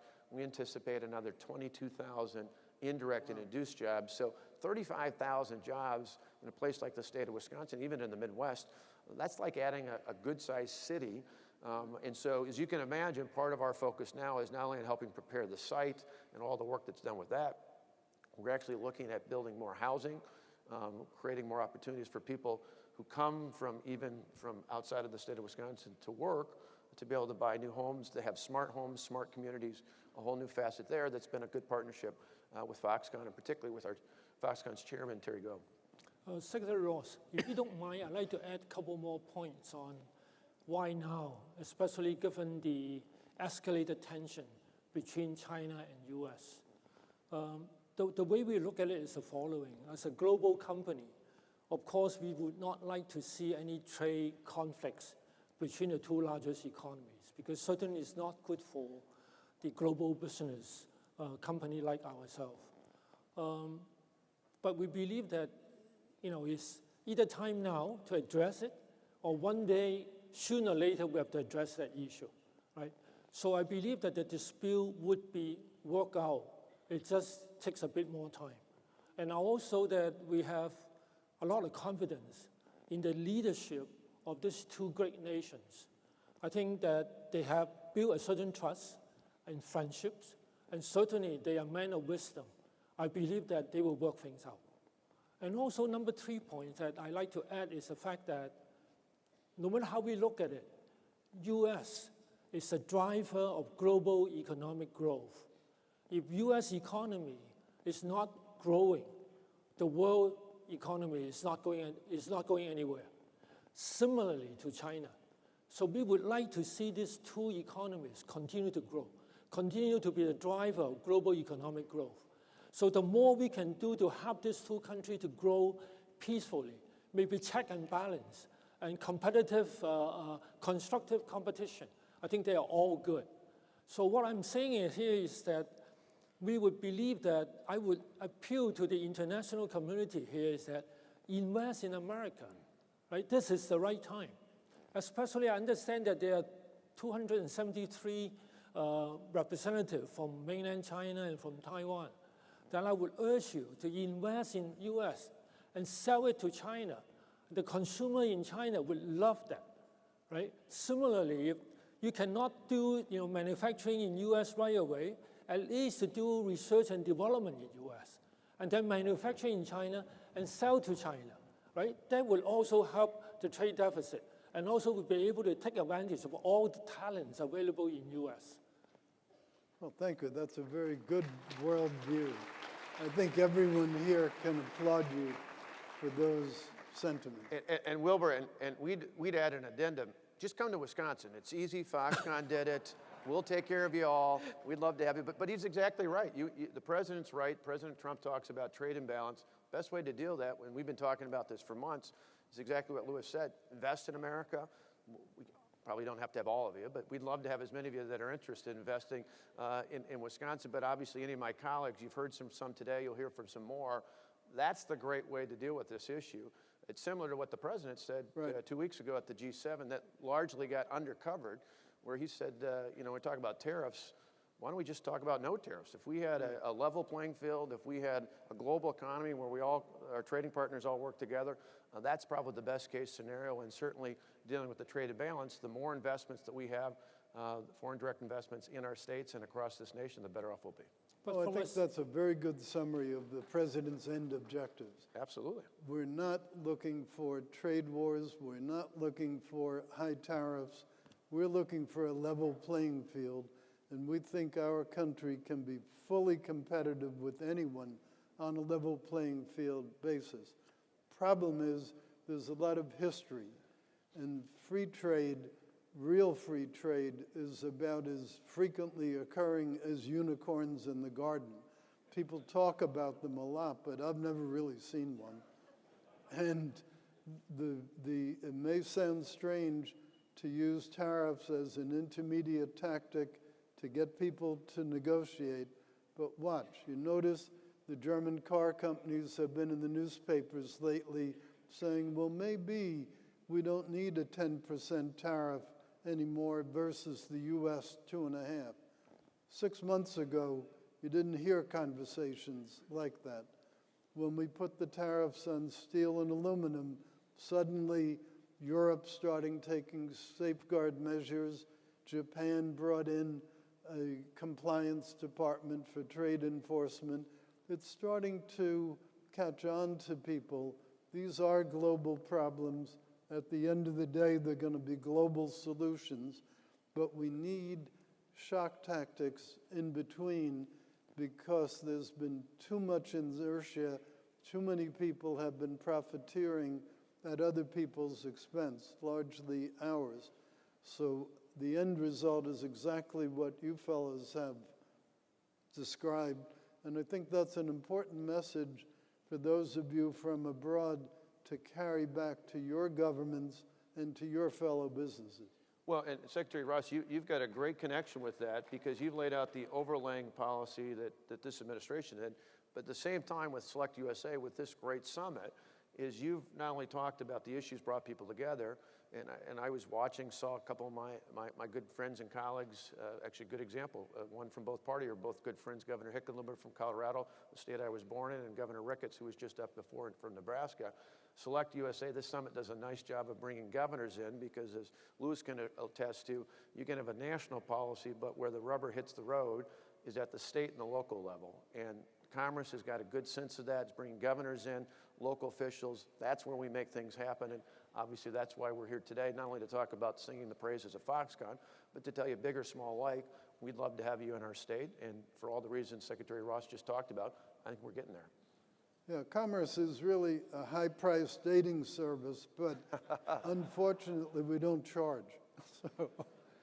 But Secretary Ross, as a global company, I believe that there's a lot more private sector can do to help drive the balance of the trade deficit between the two countries. Right. And so I think maybe we should have the private sector to play a more proactive role, right? Instead of just kind of tagging along.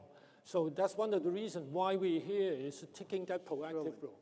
Well, obviously, to the degree we can increase our exports, it not only helps us, it stimulates the global economy.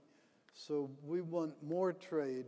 We just want it to be fair, to be free, and to be reciprocal. And events like this one are going to go a long way toward accomplishing that. So I think there's not just a good corporate purpose, not just a good jobs purpose for your state. I think there's a very important geopolitical implication of this event and the other events that we're trying to provoke here at the SelectUSA Summit. Now, Governor Walker, other than climate, what do you feel is the inherent advantage of Wisconsin? Well, it's like real estate, location, location, location, right? I mean, part of the appeal, not only at Foxconn, but 2 weekends ago, I was down in just outside of Walworth, Wisconsin, where Kikkoman, which if you've ever had soy sauce, Kikkoman, which is just outside of Japan, just outside of Tokyo, I should say, in Japan, Kikkoman came 45 years ago to a small little town in south central Wisconsin. Actually, ironically, Walworth, Wisconsin is right about 5 minutes from where I grew up in a small town. On one side of me was a guy by the name of Paul Ryan, who grew up in Janesville. On the other side of me was a guy by the name of Reince Priebus, who used to be the chief of staff of the President of the United States. People often ask us what was in the water back in those days. I said, we're from Wisconsin. It wasn't the water, it was beer. But Kikkoman came back in 1973 to that spot because of an abundance of soybeans, clean water, the people, which they really like, the Midwestern work ethic, and location. They wanted to be in the middle of the country. They wanted to be easily accessible to different locations and distribution routes. They wanted to be close to the Chicago mega city, if you will, one of the mega cities of the world, but the location was just right in Wisconsin. And so in our case, you can see in this corridor I talked about Wisconsin Valley, not only for high-tech advanced manufacturing, but just in general, there's a boom in that particular category, or that particular corridor, I should say, because of its proximity. We're right in the middle of the country. We're easily accessible. You can get there not only by the road. We go through the Great Lakes, which some people may know, others may not, that we can actually get things out across the ocean through the Great Lakes to the St. Lawrence Seaway. We've got tremendous air assets, and not only in terms of Lake Michigan and Lake Superior, we've also got the Mississippi, which is another route to the world as well. And so location is really good. And as anybody who's looked at real estate knows, whether it's for your own home or it's for your business, location, location, location, not just for getting product to and from market, but also another part of real estate is cost. You can get all those things. You can be close to a global mega city. You can be in the middle of the country. And the cost of real estate, the cost of land, the cost of doing business is a fraction of what it is on either coast in the United States. So it's a really good environment. We've got an abundant educated workforce. We've got some major assets like the University of Wisconsin, which does more than $1 billion a year in academic research and development. There's a lot of good things going, and that's why we're pleased that great corporate citizens like Foxconn are not only building, but will be employing some of that great talent in the state of Wisconsin. Well, Dr. Wu, as we get toward the end of this session, I'd like to ask you, what are the most exciting new products that your company, Foxconn, is working on? A lot of people here know that you're a great leader in finding the next new product and doing a wonderful job making it. What are the new things you're really getting excited about? Well, we have only less than 2 minutes left. You know, I probably need at least half an hour to tell you what we're working on. I think everybody would be willing to spend that half hour. Well, but certainly, you know, in order to achieve the vision that Governor Walker and also Terry have to build a Wisconsin Valley, so one day would rival that of Silicon Valley and also the financial sector in New York, I think we have to build a platform, an ecosystem. So we understand that in order to do that, we need more than just one company to achieve it. So that's why we're really building an ecosystem. We call it as an 8K plus 5G. So we will be working with startups, we're working with existing companies to build vertical solutions on this 8K plus 5G platform. I mean, one example would be the clarity of the future 8K televisions or the display would be at least 4 times that of the naked eyes can see. So that would have a huge impact on healthcare. Yep, on healthcare and medical solutions. So that's the kind of things we're looking at. And also now we're looking at ourselves. It's not just building a fab or building a manufacturing site, but we are an enabler of talents. We are an enabler of new investments. We are certainly enablers of new technology. And certainly we will be the enabler of transforming the economic structure of Wisconsin. So only then we can have a whole bank of companies, talents to join us to really to make the Wisconsin Valley a reality. Right. Well, we've just ended with that very happy note, precisely on schedule, and that shows you how effective Foxconn is. I didn't have to interrupt or interfere. They closed on schedule. I hope the rest of you feel you've learned something from these two. I certainly have, so I think we should give them a big hand.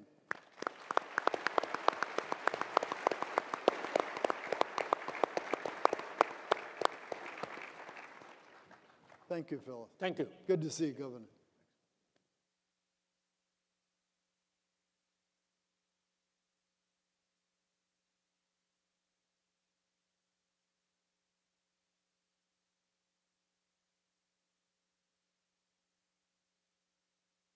Ladies and gentlemen, please welcome to the stage the Honorable Gary Herbert, Governor of Utah. No? Yes, sir.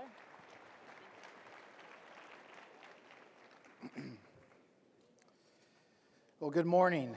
I'm honored to be here with all of you, and we thank all those who've made this possible for us to get together and talk about SelectUSA. As a governor of Utah, I can tell you that the United States is a great place to invest, and we have many states out there that have much to offer for those of you who are looking for a place to invest and do business. A few years ago, the Wall Street Journal said about Utah, they claimed the brightest star on the flag was the state of Utah, and talking about some of the economic successes that we've had in the state of Utah. And I can tell you our stars continue to shine for the last number of years in ways that most of us probably couldn't have imagined. For example, our GDP growth rate is about 4%. We've created in the last 12 months more per capita private sector job growth creation than any state in America today. Our unemployment rate is down to 3%. And particularly as people are jumping in and getting into the marketplace, the fact that our unemployment rate's been able to be retained at such a low level is an indication of our fast-growing economy in the state of Utah. Moreover, our future is really what the concern for, I think, all of us here today is what's going to happen tomorrow. I appreciate the fact that Art Laffer, who was Ronald Reagan's economic advisor, and predicting the outlook for any of the states of Utah, or in America, said that Utah's outlook economically is the best in America today. That's the reason why I think Forbes magazine has named Utah the best place for business 6 out of the last 8 years. So what we're talking about today really is about opportunities for you to do business, to invest.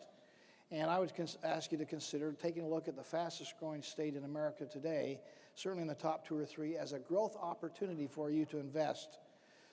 For example, if you were to consider and imagine a city that has 20,000 plus developable acres within minutes of an international airport, close to a dynamic metropolitan city, close to interstate and rail and air, you say, where would that be? I'm here to tell you that is in Utah and Utah alone.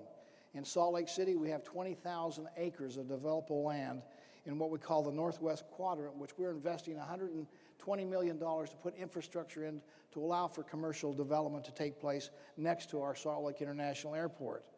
We already have Amazon's doing a fulfillment center there. UPS is investing $250 million in capital investment, about 1,500 jobs. That's just the beginning of this opportunity of 20,000 acres.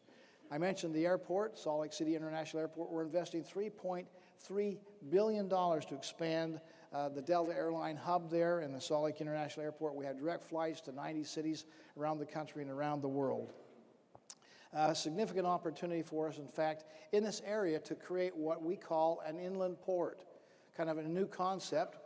You're probably familiar with some of the challenges we face with coastal ports, the delays, the backup, the time it takes to get through customs there. We're going to propose an inland port there by the Salt Lake City International Airport, which will, in fact, remove some of this friction in the economy. It will relieve the inefficiencies, the bottlenecks, the congestion that you see in other ports. It has the potential to be a world-class hub where we do have rail, air freight, trucking, warehousing there in this middle of this Northwest Quadrant. And again, this inland port will help us not only become the crossroads of the West, which Utah has been named, but the crossroads of the world. In addition, we have between our 2 major metropolitan areas, Salt Lake City and Salt Lake County and Provo and Utah County, within really about a 50-mile radius, we have about 2 million people. And the hub in the middle of that we call the Point of the Mountain. Some of you may have been there. It's destined to become an economic powerhouse for our state, and particularly in our growing high-tech industry, which per capita-wise, again, the IT industry in Utah has been #1 in the nation. So right in the hub of this thing, we're going to have what's called Silicon Slopes. It started out here, again, a high-tech IT center. It's like Silicon Valley. It brings a lot of capital to the state of Utah. We say it's like Silicon Valley in California. Only in Utah it has better skiing. So if you like to ski, come to Utah. We have now 6,500 startups and tech companies in the state of Utah in this Silicon Slopes area. We have a summit we started 2 years ago. Our first summit had 10,000 people come from around the country, around the world to participate. Last year we had 15,000. This year we plan to have about 20,000. So this high-tech center, the Silicon Slopes, is growing dramatically. The question I hear all the time from most people is, why Utah? Why is Utah having success? Probably a lot of reasons. We have great people that have a great work ethic, a great culture of values and principles. We have also an environment creating a very sensitive area for people that want to invest, the risk takers, the wealth creators. We have an environment that's in fact business friendly. We encourage and empower the private sector. We have competitive tax rates, which are at the lower end of the tax spectrum. We've gone through regulation reform, so we have sensible regulations that are not an overburden on the business enterprises out there and the entrepreneur. We want you as a business to be profitable. We want you to increase your market share. We would suggest if you want profitability and market share increases, there's no better place to do that in the state of Utah. Our slogan that we have in the state is we want to keep government off your backs and out of your wallets. Again, this empowerment of the private sector has allowed a lot of companies to come and flourish in the state of Utah. Part of it, too, is not only the business environment that we have, which is second to none. Again, Forbes has mentioned it 6 out of 8 years, the best place in America for business. But it's because we have a wonderful labor force. They're high skilled, they're young. Our median age in Utah is only 30 years of age. We are very high tech savvy. We have the highest percentage of home computer use in homes than any place in America today. So, and we also are bilingual. We speak in Utah over 130 languages. My own family, we speak Norwegian, Spanish, Mandarin Chinese, Norwegian, Romanian. In fact, when it comes to Chinese speaking, 20% of all the Mandarin Chinese being taught and learned in America is being taught and learned in the state of Utah. This allows us, in fact, to engage in international trade at a level that other states would have a hard time performing at because of our bilingual nature. By the way, let me just tell you in conclusion, you ought to come to Utah not only for a great business environment and an opportunity to invest and get a return on your money, but to come and have some fun. Utah is a great place for outdoor recreation. We have what we call the greatest snow on earth for those of you who like to ski and outdoor recreation in the wintertime. But whether it's spring, summer, or fall, we have beautiful sceneries, good places to visit. We have 14 ski resort areas. We have 5 national parks, 3 different recreation areas, and 43 state parks. 36 million acres of public land for you to, in fact, enjoy and explore. Tourism is a big industry in the state of Utah. Fodor Travel here last year named Utah the must-see destination in the world. The entire state of Utah was named as the destination place. So for these reasons and many others I can mention, I would like to suggest to you Utah, the brightest star on the flag, a great place for you to do business, and we invite you to come and take a look and give consideration to the state of Utah for future opportunities. Thank you very much.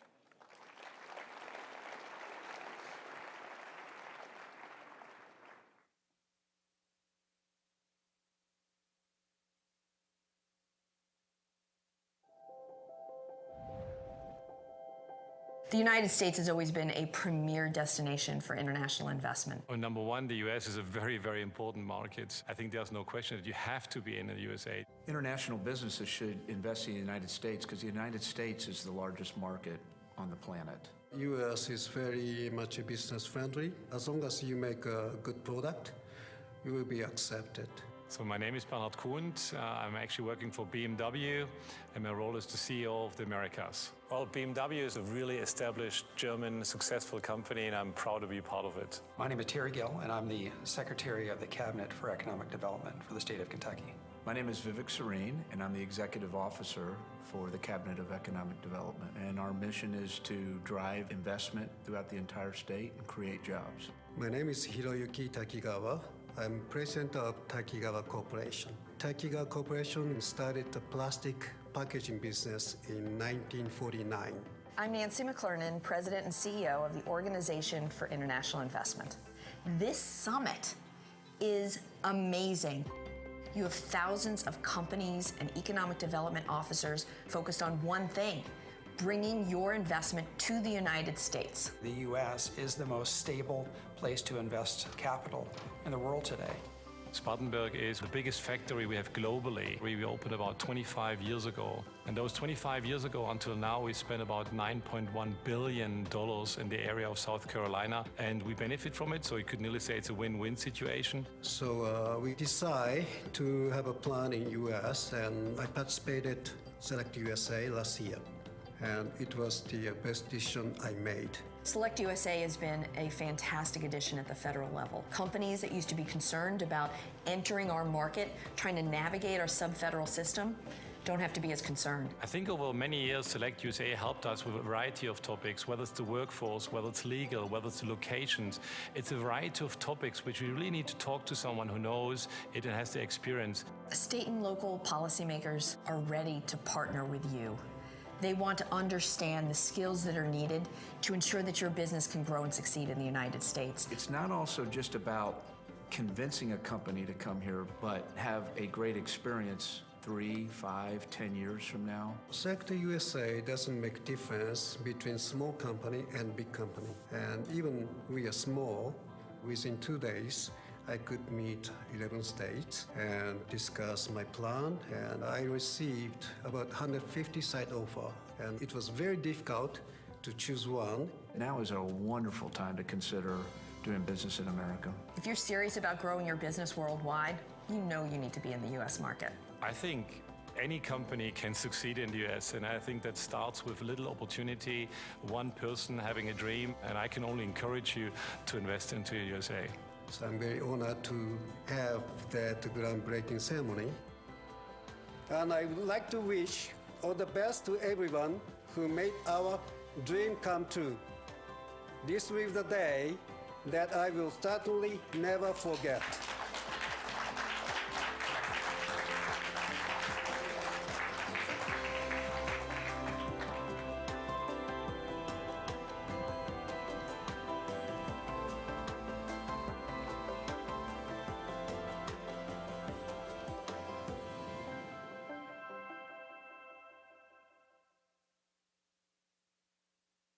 Ladies and gentlemen, please welcome to the stage Ms. Nancy McLarnin, Chief Executive Officer of the Organization for International Investment, to moderate a discussion on tax and regulatory reforms.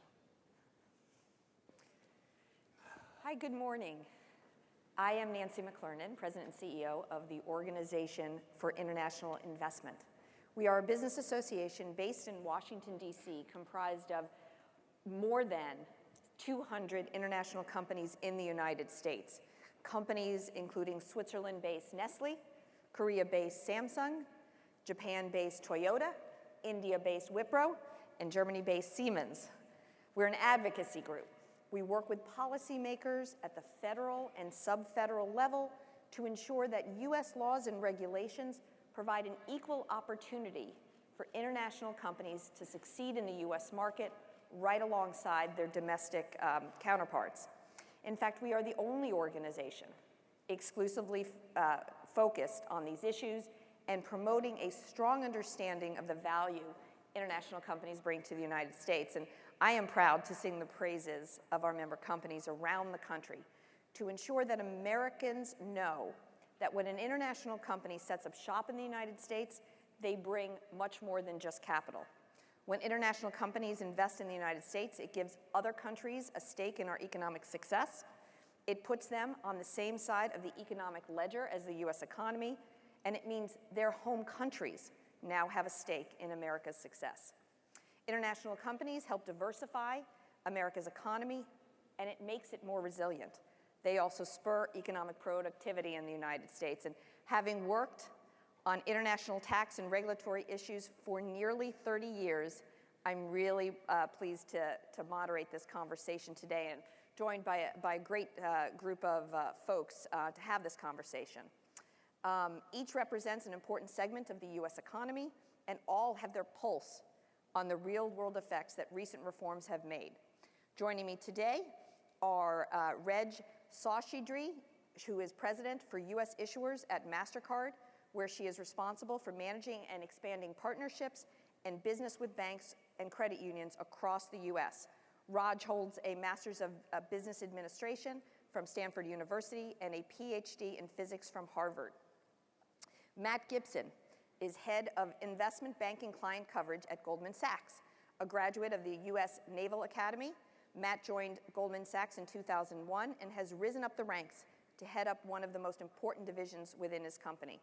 And last but not least, because Siemens is a member of our organization, Barbara Humpton. She is Chief Executive of Siemens USA. While Barbara assumed that role in the beginning of June, she's been part of the Siemens family for a number of years and now heads a company that has operated in the United States since before Abraham Lincoln was president. Wow. So to start off, I'd like to ask each of you how you would talk about the U.S. business environment now for the international companies that are in this room and others that are thinking about investing in the United States. And maybe, Barbara, we'll start with you. Thank you, Nancy. And thank you to SelectUSA. It is a true privilege to be here today.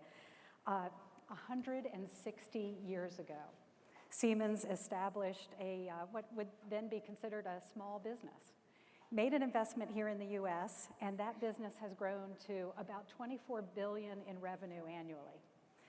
You know, we look at this and we're operating in all 50 states and Puerto Rico. And this kind of growth was really made possible through partnerships with all levels of government. We've been working with economic development offices in every one of these states. And what we've been building is, at its core, an infrastructure business. If you think about the really critical infrastructure that we deal with today, from transportation to power and utilities to healthcare, these and the transformation of industry that's going on right now represent real needs for our society. Now, how do we do all of this? We have 50,000 employees across the US. We have 60 sites where we do manufacturing, digital projects, or research and development. We've been investing about $1 billion a year, and we've become a net exporter globally with about $5.5 billion in exports elsewhere in the world. It's not just Siemens, though. It's our supply chain. We've got 36,000 companies in our supply chain, and many of them are small businesses. When we took a look a couple years ago at the kind of impact this business has on the US economy, we estimated about 800,000 jobs that are driven by the Siemens Corporation, both here and around the globe. So as partners, and thank you, Nancy, we've been members in your organization. As partners, we think it's absolutely critical to be active in the regulatory environment. We've been thrilled to see what's happened with tax reform. We want to see the tax reform regulatory structure continue to be strengthened. And then we're really behind this, the concept of streamlining regulations and things that I'm sure you're hearing a lot about today. Because all of this is really a structure that affects us directly, but also affects our customers. You look at our ecosystem, our customers are dealing with very complex infrastructure. Infrastructure does take 20 to 30 years of planning in advance, whether we're talking power or transportation or otherwise. So the frameworks that we're working on together are absolutely essential, and we've got a very bullish view of what's coming. Thank you. Great. Thank you, Barbara. Matt? Thanks. It's great to be here. For those of you who don't know Goldman Sachs, we provide advice and raise capital for companies and governments around the world. I work in the investment banking division, where I cover a range of about 30 clients across the world and lead an organization for clients. We think the U.S. right now is a really good place to invest. We have the most liquid and well-functioning capital markets in the world, and very healthy environment right now. We're at a time in the cycle where small business confidence is the second highest, I think, of all time. CEO confidence is incredibly high. It's a little lower than it was in Q1, just given some of this tariff back and forth, but it's still relatively high. And consumer confidence is also high. And so for folks looking to invest around the world in a place where there's a rule of law that's relatively well designed, and capital markets that are supportive of investment, and states, and you can see all the governors and other folks from the individual states here that want your investment, we think that the U.S. is a really great place on a relative basis to do business right now. It's not perfect, no place ever is, but when you think about the growth in this country right now, given how big we are, to grow at we're growing at, some of that driven by we find this environment right now to be a very good one. Great, thanks. Raj? Great, thank you. Thank you for having me here. It's an honor to be here. So for those of you who don't know MasterCard, we're a global company in the payment space. We're a technology company, and we essentially help make complete transactions for consumers, for commercial clients, for small business clients, help move money, payments across the globe for them. And so our focus is to get beyond a world of cash and checks and to digitize transactions, because that always drives economic growth. As a result of that, we also spend a lot of time focusing on safety and security, keeping the payments safe, on innovation in digital, making them digital so that they're easier to use, and then also on data and analytics. Because as you can imagine, we don't have any personal information, but we see a lot of transactional information. And I'm responsible for, I work in the US markets, I'm responsible for US banks here. And what I would say about the US market now is we look at personal consumption expense, which is how healthy consumers are, how are they spending based on our data. And the latest numbers show that year on year, it's actually gone up 5.5%. So the US consumer is spending more, they're healthier, households are healthier. And some of this is coming from things like the tax reform. We always see the more affluent segment spending is pretty stable, irrespective of how their cash flows go up and down. But what the tax reform does do, from what we can see, is the mass affluent and the mass segments are spending more and contributing to the economy.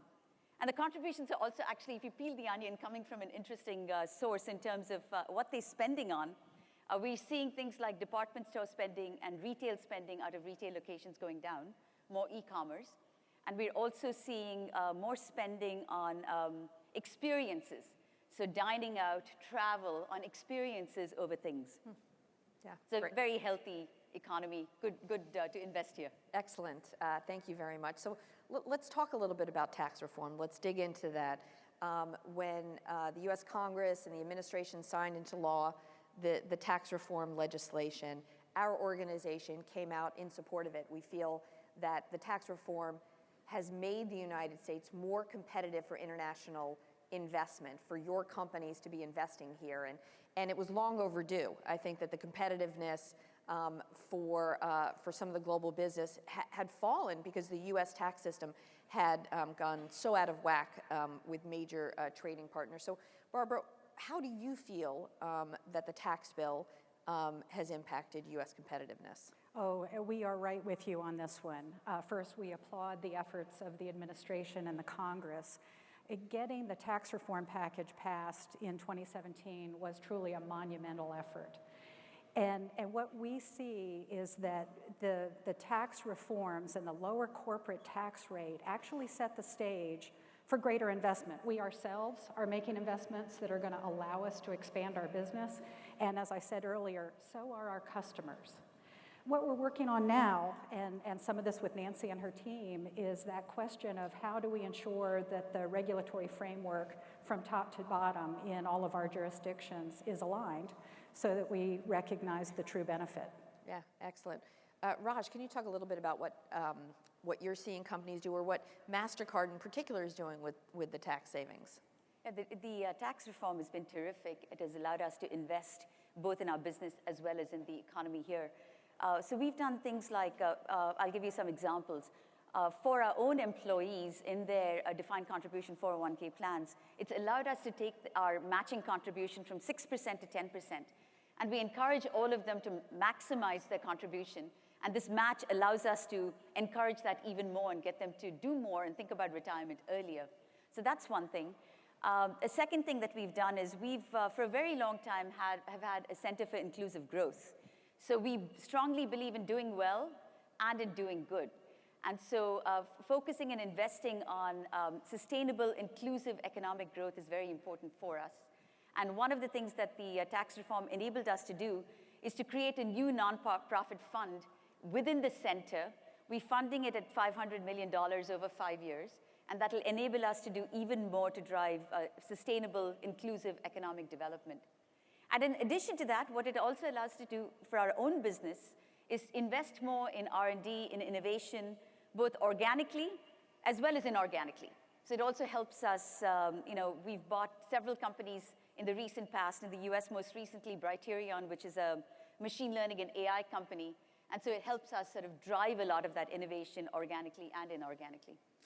You mentioned an acquisition, so I'm actually going to turn to Matt and ask him, how do you feel that tax reform has impacted deal making, has impacted cross-border acquisitions? Yeah, I mean, I think the first thing I'd say is it's early days. So these deals tend to take a while to gestate, to come together and to get done. And so I think the proof will be in the pudding down the road. But I would say in general, it's made the companies here in the U.S. more attractive and more competitive as they think about competing globally.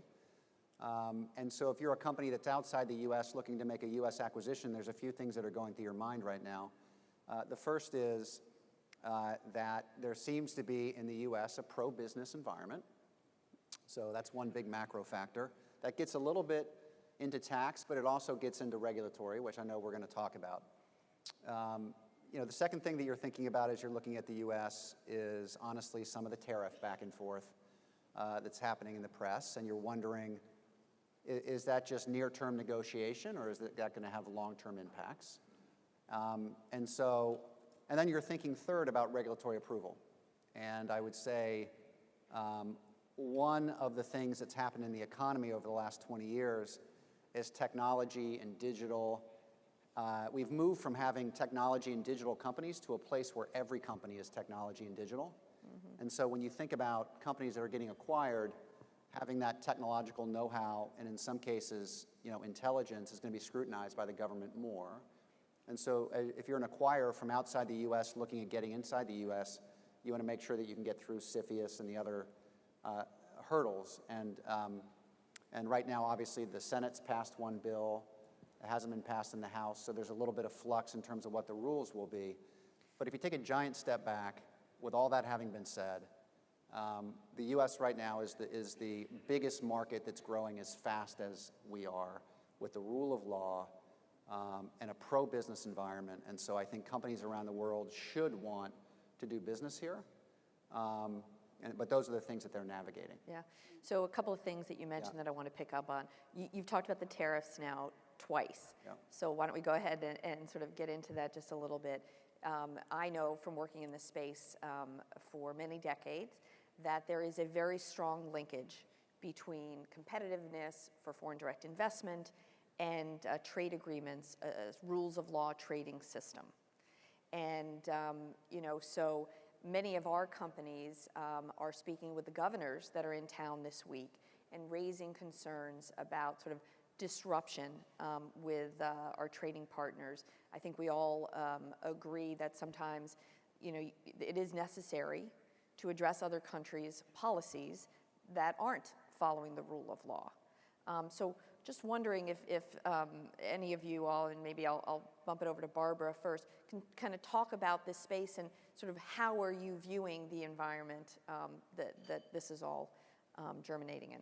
Yeah, well, let me make a couple of just, I think, very basic points. One, we're a global company. We believe in open and fair trade with rules that can be enforced. I mean, that's fundamental to our ability to have a vibrant economy worldwide. And we know that will drive growth as the global supply chain serves, parties serve one another. We also believe in trade agreements and actually the use of multilateral organizations in order to help us work our way through the discussions that arise around fair and open trade. I think this is vital as we look at today's environment. I know that we do have a lot of noise in the system, but I'm convinced that we're going to get through this. And that what we're going to find is, yes, things being dealt with slightly differently, but fairness and a level playing field are our end objective. And that's going to bring prosperity to all of us. Well said, well said. Anyone else on the panel want to jump in on that one? Yeah, I think when businesses and CEOs dislike the most in general is uncertainty. Mm-hmm. And in business, there's already a ton of uncertainty when you make investments about what the return is going to be. But when the rules are potentially changing, that makes people pause and think about whether or not they want to do X, Y, or Z. I tend to think that, to Barbara's point, longer term we'll get to the right place. I think what's happening over the last 3 months and maybe over the next 3 is obviously politics and negotiating, and the government's got a point, or the U.S. government's got a point of view that some of those trade laws need to be tweaked. And while we're going through that, there'll be a period of turbulence. That's okay.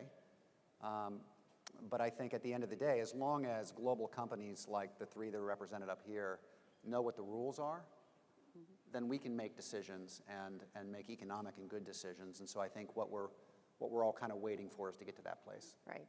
And I know certainly our membership is very bullish on investing in the United States and hope we get to that right place sooner rather than later. So let's talk a little bit about the regulatory environment. Another thing, Matt, you mentioned was CFIUS. CFIUS is the Committee on Foreign Investment in the United States, and it's an interagency review body that reviews foreign acquisitions of U.S. companies for national security purposes. And as Matt mentioned, there is legislation to amend that process, and the Senate has passed legislation to amend it. Our organization supports that. So I know that some of you may be hearing and wondering about, when you read in the press, views on the legislation that is making its way through Congress now. But as an organization, we obviously support protecting our defense-related national security. We want to ensure that those reviews are not politicized, and it needs to be changed based on, it's been 10 years since it was revised.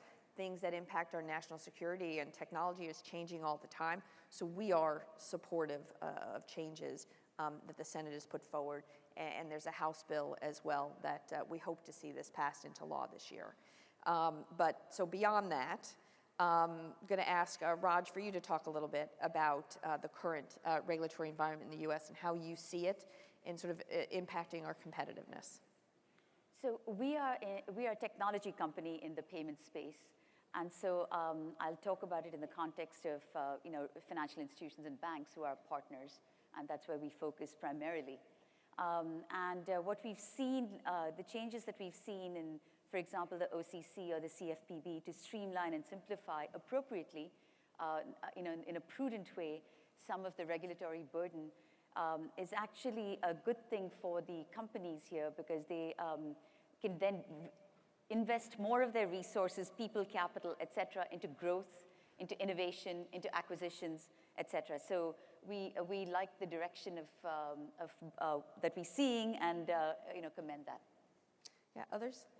Yeah, Barbara? I'd love to share a couple of observations. First of all, I don't know if people have heard about the initiative within the administration that for every new regulation, the goal is to remove 2 obsolete or overly burdensome regulations. What that means to us, you've been hearing us talk about a transformation that's happening in each of our businesses to digital. And we know that the pace of change is accelerating. We've got a regulatory framework that simply can't evolve quickly enough. So this idea of removing burdensome regulation makes a real difference in our business. And let me just tell you a couple of examples. Think about the energy space. The energy space is changing rapidly. So the idea of the government streamlining their regulations around project permitting has made a big difference for us. The idea that there's a lead agency for every project who can coordinate and make sure that we hit the streamlined project milestones. Those are game changers for us. And we're actually seeing that as the grid transforms. So think about something as simple as energy storage. Energy storage is the holy grail as the grid transforms and we see more renewable energy used. And that renewable energy can be intermittent in nature. You need storage to help shore up energy supply. Well, we all see the grand potential ahead of us. Imagine the city of LA with a new electric vehicle infrastructure. Our analysis shows they're going to require a 1,500% increase in electricity just to serve the transportation sector. Who's going to be able to fill that void? Well, we think energy storage is going to be critical to that. So the work that the Federal Energy Regulatory Commission is doing in order to streamline requirements and regulations around storage helps to enable that kind of transformation. These are just a couple of the examples that we have. Don't even get me started on liquefied natural gas, where the commitment of the administration to streamline and facilitate, expedite export facility licenses can be important to our customers. We provide technology along the whole life cycle, from gas supply to liquefaction, transport, and consumer use. And regulatory change all along that chain is going to enable real growth for our customers. So those are just a few examples. Yeah, that's great. Matt? I think the only thing I would add is that when it comes to regulation, there's tone, and then there's content. And both are equally important. And there's been times in the history of the country where the tone coming from Washington seemed to be one that was negative or onerous towards business. And I would say one of the things that this administration has done well is to send a signal that they are very open for business and positive towards business, and business feels supported. And so I think that's part of why you see CEO confidence and the like so high. In terms of content, I would say it's industry specific. If you had people from all different industries up here, they might feel differently. But I would say in general, the direction that things are headed in, fewer regulations, sensible regulations, is something that we support. Great.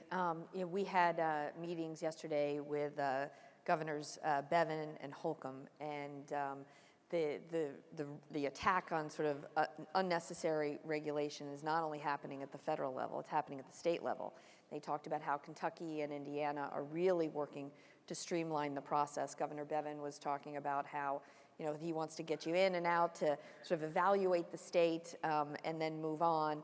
But then once you're there, of course, making sure that you have this streamline to kind of get up and going, and as you're working on sort of moving your business forward in the United States.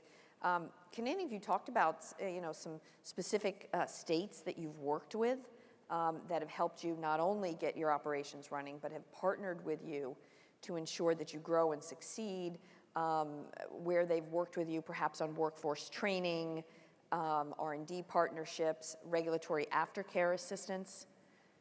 Barbara? I certainly can. Raj, do you have something you want to add? Please go ahead.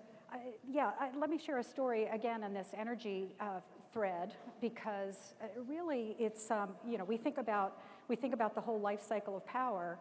We also think about the life cycle of employees who grow up in this industry, and they're headed to a new future. A couple of years ago, we recognized the need to strengthen our capabilities around energy. We chose the Charlotte area for our new energy hub, and we're doing generators and large turbines. And we recognized we needed a workforce. In fact, we had real needs for jobs, but knew we needed a program to help prepare people for those jobs. The state of North Carolina and the local community worked with us. In fact, we worked with the Central Piedmont Community College and established an apprenticeship program. And something you probably had in Germany. You imported it here, right? Right. Think of this as one of the Siemens' most important imports into the country, is that focus on a new way of educating folks that we haven't necessarily used broadly in the U.S. But here in North Carolina, we've done that, and that partnership at the state and local level made that possible. A $300 million investment by Siemens, the collaborative work of the community. And I'll share with you that when we opened up job requisitions, we had 1,000 jobs that needed to be filled. We had 10,000 applicants. And we now have apprentices who are going through their education process, paid for by Siemens. They are getting on-the-job training, and they're coming out and graduating into entry-level positions with Siemens, paying around $55,000 a year, and no debt. So yeah, it really is an important, it takes the whole community to make these things possible. Right, great. Yeah, Raj? I would echo that too. It takes the whole community. It takes private sector partnerships as well as public-private partnerships, and around specific problems in order to make a difference and to move the needle. So I'll give you a few different examples of different types of partnerships with either local or state governments, as well as with other private sector organizations coming together. So one of our focuses is around, there are about 50 million workers in the US that are gig economy workers now. And what that, when you think about their lives and look at their households, they have a lot of uncertainty in how their payments come in, how the income comes in. There's a variability in the sources of income, but at the same time, there's a steadiness in terms of the expenditures. And for some of these folks, a $400 expense can, an unexpected medical expense, a car expense can set them off, it can really put them into a different trajectory. And so we've worked with a number of government agencies as well as private agencies to figure out how we can help think through what would make life better, easier in terms of cash flow management for a gig economy worker. So for example, we worked with Care.com to help the caregivers that they serve figure out how to use digital budgeting in order to facilitate the payment flow so they can match the income to their expenditures. So that would be one example. Another example, very different, is we work on smarter cities, helping cities become much more digital and data-driven. So as an example, we worked with the Chicago Transit to figure out how they could price at off-peak hours in order to balance the load. And I was just talking about gig economy workers, there are people that might be willing to pay less to go at an off-peak time, and that actually helps the transit system run a lot better. In the city of New York, I'm sure you've heard of city bikes. When they first started putting city bikes out, the local community started objecting to having these things around. And we showed using our data that when you actually put a city bike stand in, the local economy grows. The commercial development of the area actually increases. And since then, it's been embraced quite broadly. So that's one that we did with NYU researchers as well as NYC. Yeah, that's great. So many of these examples across the country. Yeah. Matt, do you have anything to add on that? We have a program called 10,000 Small Businesses. And what we do is we go into individual cities around the world, primarily the US so far, and we recruit and mentor and train entrepreneurs that own businesses with revenues. I think it's between 100,000 and 3 million. It's somewhere in there. They graduate. It's on-the-job training. It's business school training. And what we find when we do that, frankly, it doesn't matter where you go, you get engagement from the local community because everybody wants to grow. The mayor in that town wants their economy to be better. The people in that town want to grow their businesses. I think the challenge or the rub sometimes comes down to funding. And so you have to find the right funding, but we don't really find it to be state specific. In fact, most of our clients operate across multiple states, but I would say the local leadership and just about every place we go is engaging with us when we want to help. Great. So we have just about 4 more minutes left. I want to turn to looking toward the future, right? So we sort of talked about what the current environment is, and so let's talk about what you all think the U.S. climate for international companies looks like for the next 2 to 3 years, right? So Matt, why don't we start with you? So we're at Goldman Sachs, we're quite constructive on the next 2 or 3 years. We obviously watch the economy very closely. We look for signs of excess. We look for pockets of growth. And in the U.S. in particular, we think that in 18 and 19, as a firm, it's going to be a pretty good place to do business. The impacts of tax reform are just starting to be felt because it's only been several months since we started. The regulatory needle is going to continue to move. And so no one can claim to look out 10 years. But certainly for the next couple, we think that this is a country where foreign companies should want to be. And frankly, as a country, we should want them here. Yeah, great. Barbara? Yeah, I'm going to echo what Matt has said. He's commented earlier that we've got all the right conditions here. We've got the natural resources, the rule of law. I'll add to that we've got the most skilled and educated workforce, and we've got an entrepreneurial spirit here that really is driving a change. I think that if you come to the US, you'll find an innovation engine that is unrivaled by others.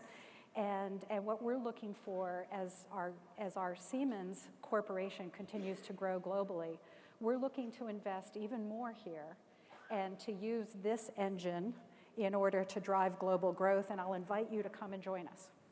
Yeah, that's great. You mentioned the entrepreneurial spirit. I hear all the time, that from our member companies, and when I go talk to the headquarters of our companies, the try again spirit of the U.S., where in some markets, if you fail, you're a failure. But the United States, failure is just, a step in the process. Raj? No, I'll echo what both of them said, which is we're optimistic over the next 2 or 3 years.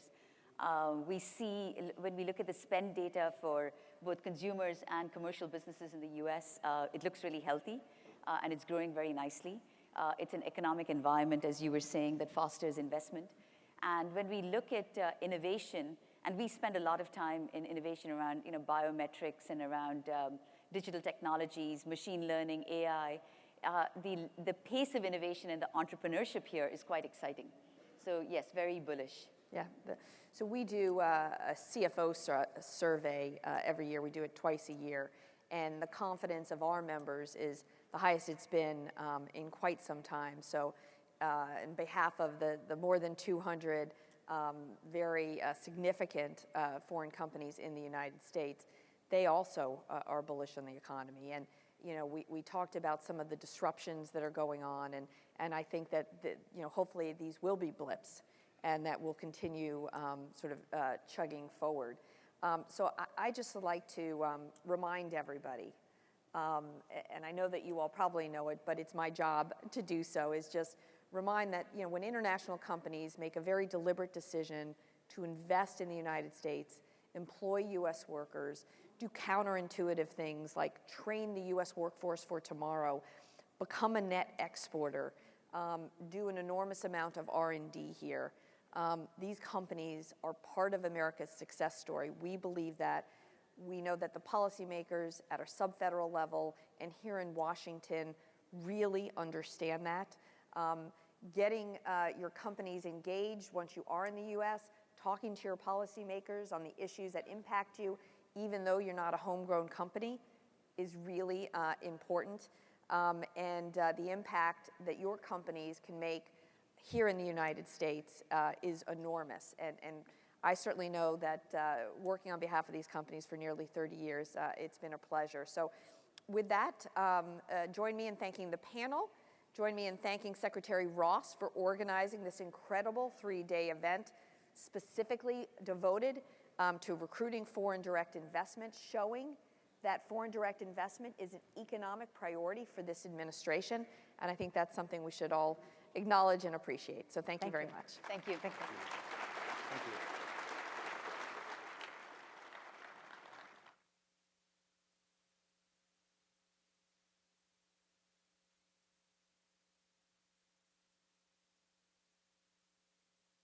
Ladies and gentlemen, please welcome to the stage the Honorable Butch Otter, Governor of Idaho. Is that it? Yes, sir. Right around to the right. Whoa. What a great crowd. Thank you all for being here again and again. Gosh, sir, you're so nice and warm and inviting. I wish I was running for something. Maybe I will. Anyway, it's great to be back. It's great to be here with you again. The first time that I attended SelectUSA, I was the only governor, and now I see that we have 10. I hope you have welcomed them as nice and as appreciatively as you welcomed me. But I would tell you one of the reasons is because of the great success of SelectUSA. When I came, I can't remember how many booths there were. In fact, I asked one of the staff backstage, how many booths did you have a few years ago when I first came? And it wasn't very many. But now I see every state, every interest, and every opportunity is now attending. And I think that that's wonderful. I think it's wonderful for those folks who want to invest in the United States and any state in the United States, obviously, as well as for the state itself. Capital, as you have interest in, and so do we, is interested in two things primarily. Number one is security. You want to know that somebody's not going to aggressively take away the assets that you invest in the natural resources you invest in, and the people that you invest in. And the other thing that capital looks for is predictability. You have to tell your stockholders, you have to tell your financiers, your insurance companies, your banks, you have to tell them that you're going to be able to pay back what you borrow, if you borrow, so that you can invest. Or you have to tell your family that if you're going to invest, that we will make profit on this opportunity. The reason I'm here from Idaho, and the reason I believe a lot of the other governors are, is, as I said when I was here a few years ago, since that time, Idaho came out of the recession leading the nation. And today, we are the fastest growing economy. We're the fastest growing in job growth, the fastest in rising wages, and the top performing economy in the United States for our size. And the reason for that is because I believe that a lot of the contacts that we made in SelectUSA. The reason I say your investment in Idaho is secure is because we don't change the rules every time the opportunity comes. In fact, when we were going through the recession, starting in 2008, we absolutely refused to change the rules. We absolutely refused to raise taxes. And as a result of that, capital was very comfortable. And so it was by 2010 that we saw our economy starting to grow. In fact, today, our unemployment and our economy has grown. Our unemployment is lower than that in the United States and faster in growth than that in the United States. And once again, I believe that is because capital feels secure and it feels predictable. So as folks invest in Idaho, and let me just give you one example. Chobani yogurt. How many in here have ever eaten Chobani yogurt? Well, you should. If you haven't, you should, because it's great. And not only that, they have built the largest yogurt plant in the world in Idaho. And when Hamdi Ulukaya, the Turkish fella that owns Chobani yogurt, first came to Idaho, he said he wanted to build a $228 million plant. And I told him, I said, if you'll come to Idaho, I will make sure you give me your construction schedule. And I'll make sure that you have every permit, every allowance, every requirement from government 2 weeks before your construction schedule says you need it. And we never missed a bet. In fact, 3 months later, he called me back, and he said, Butch, I've changed my mind on the $228 million. And I said, oh, no, you can't do that. We've already poured a lot of concrete. And he said, no, I'm going $425 million. Later on, he called me back, and he said, we're ready to open the plant, and I got a medal for you. 1 million square feet under roof, all of the equipment inside, the largest yogurt plant in the world. In fact, they tell me you can see it from outer space. In 326 days. 326 days means that we move in Idaho at the speed of business. So if your capital is looking for security, if your capital is looking for predictability, and if your capital needs workforce, let me also say that during my 11 and a half years in office, we've created 2 community colleges in the state of Idaho so that we can retrofit, so that we can bring our workforce, our talented people, in skills and degrees necessary for whatever your business is going to require, whatever your investment is going to require. So if you're looking for a new place and an exciting place and an inviting place to do business, you need to look at Idaho. Because, as I said, not only do we move at the speed of business, but we're open for business. And let me just say in closing, once again, my great thanks to SelectUSA.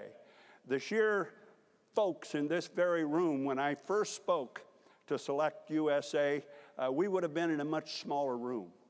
But your interest and the continued efforts by SelectUSA has brought great people together to do magical things all over the world, all over the United States and all over the world. Now, in my previous life, before I got into this business, I worked for a company that was worldwide. In fact, I traveled to some 83 countries. And in every country, I looked for two things, and I found it in many of them, and that was security and predictability, and also a willingness to help me make my business successful, not by any sort of subsidy or not by any sort of waiving important rules and regulations, but by simply understanding my business and then working to make my business work. And so I say to you again, we understand the necessity of business being successful, and we in Idaho stand ready to help whatever your needs are. So come to Idaho. Thank you very much for being here today. Appreciate it very much.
Ladies and gentlemen, please welcome to the stage the Honorable Ian Steff, Acting Assistant Secretary for Global Markets and Acting Director General of the U.S. and Foreign Commercial Service and the United States Department of Commerce.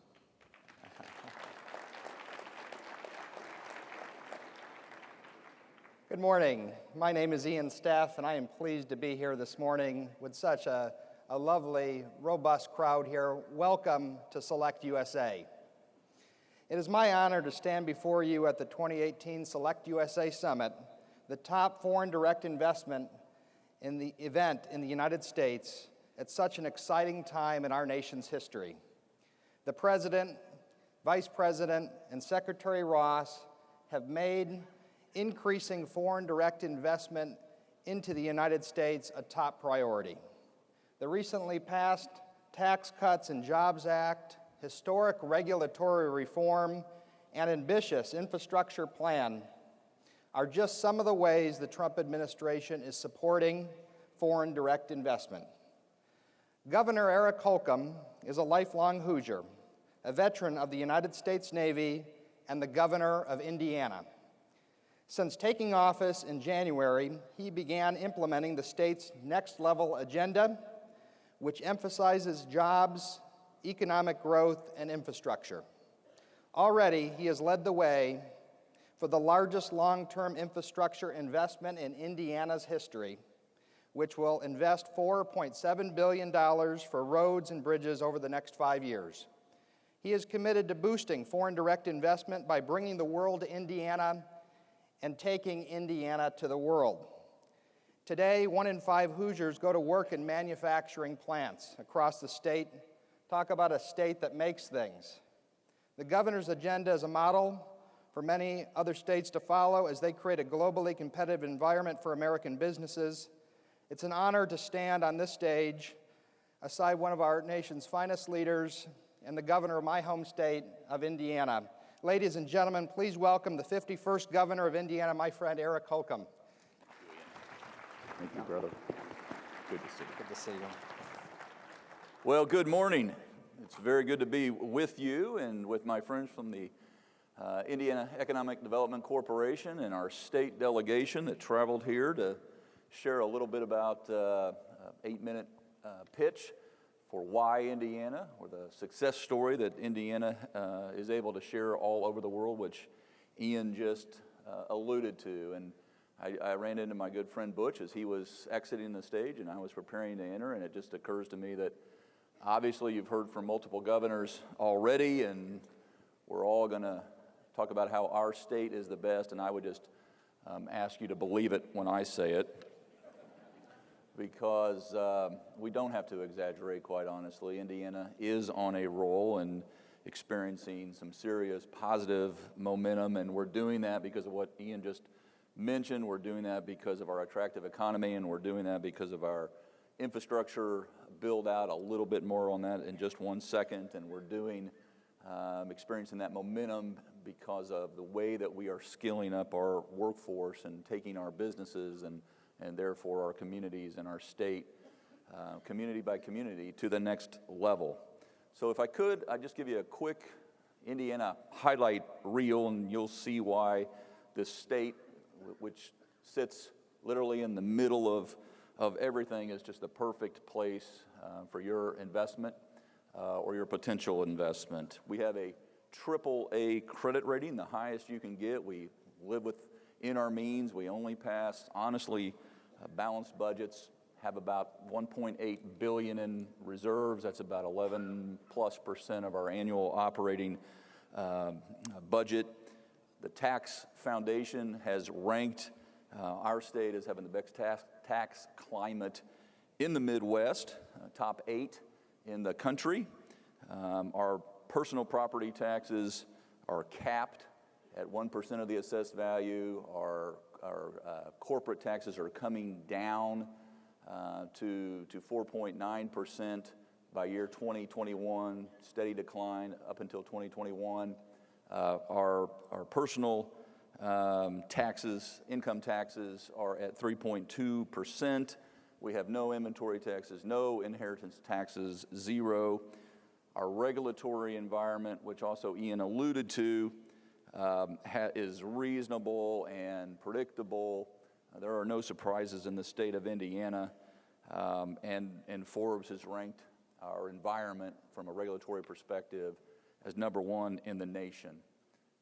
In fact, just last year, U.S. News and World Report also ranked the state of Indiana in terms of our state government service, efficiency, transparency as #1. We're very proud that we have a 0% environmental backlog, permit backlog, and so we're operating at the speed of business or even faster in the state of Indiana.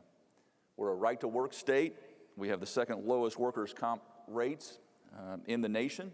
We have low debt as a state.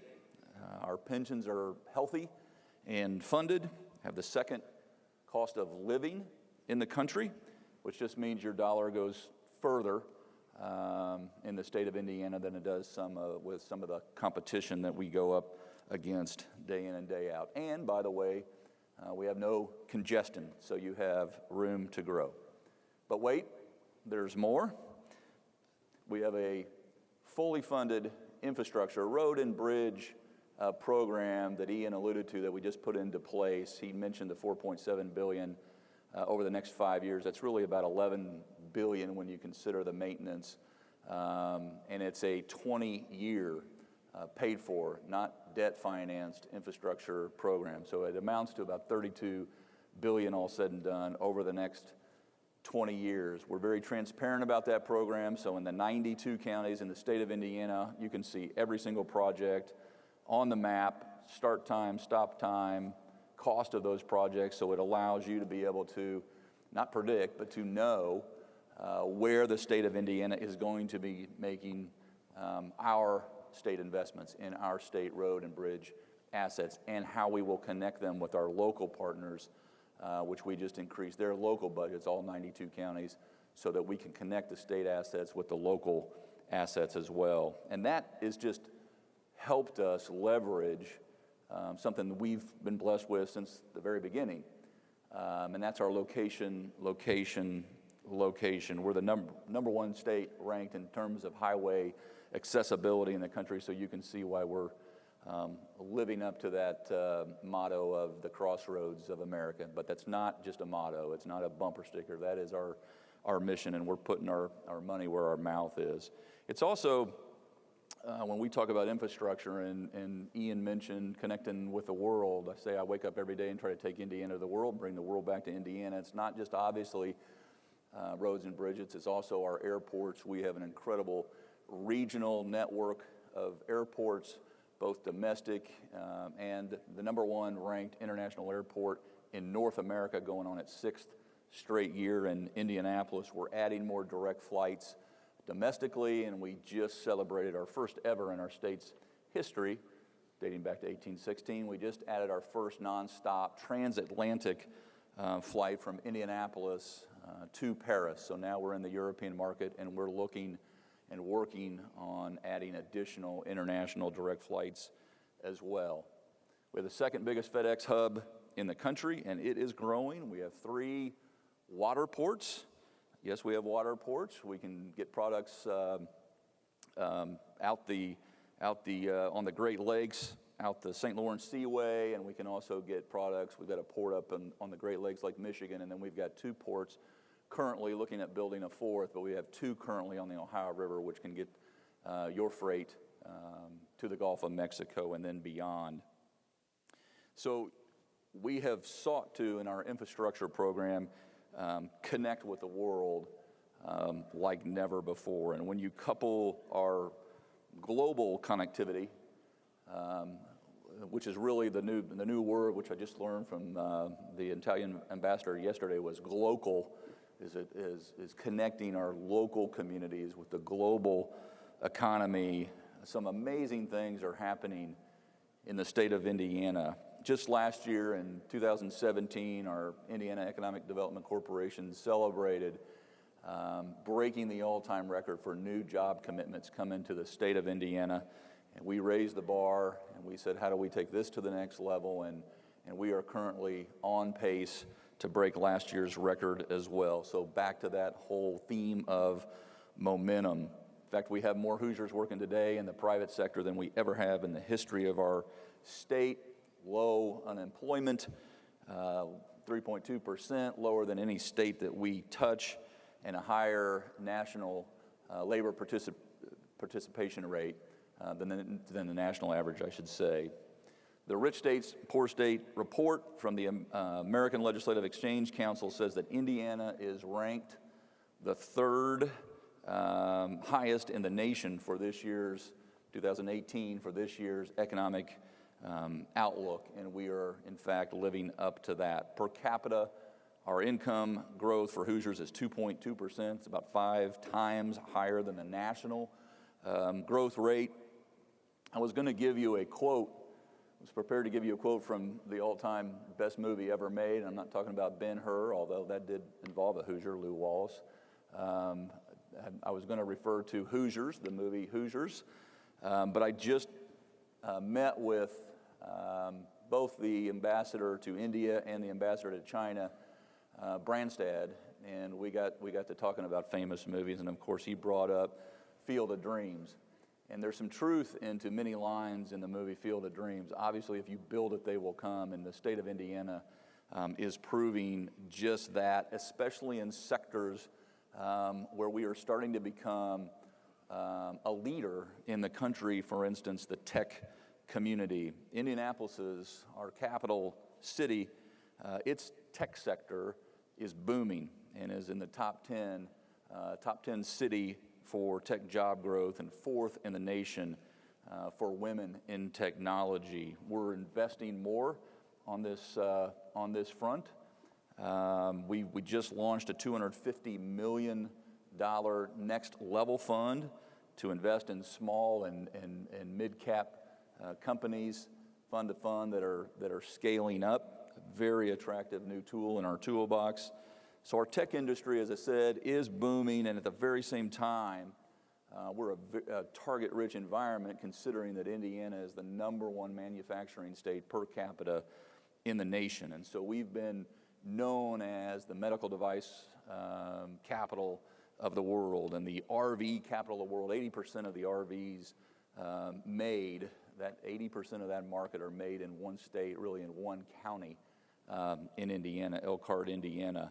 So we're very proud of that. We're the limestone capital. If you're getting around the nation's capital, you're looking at Indiana limestone. We helped build this place literally.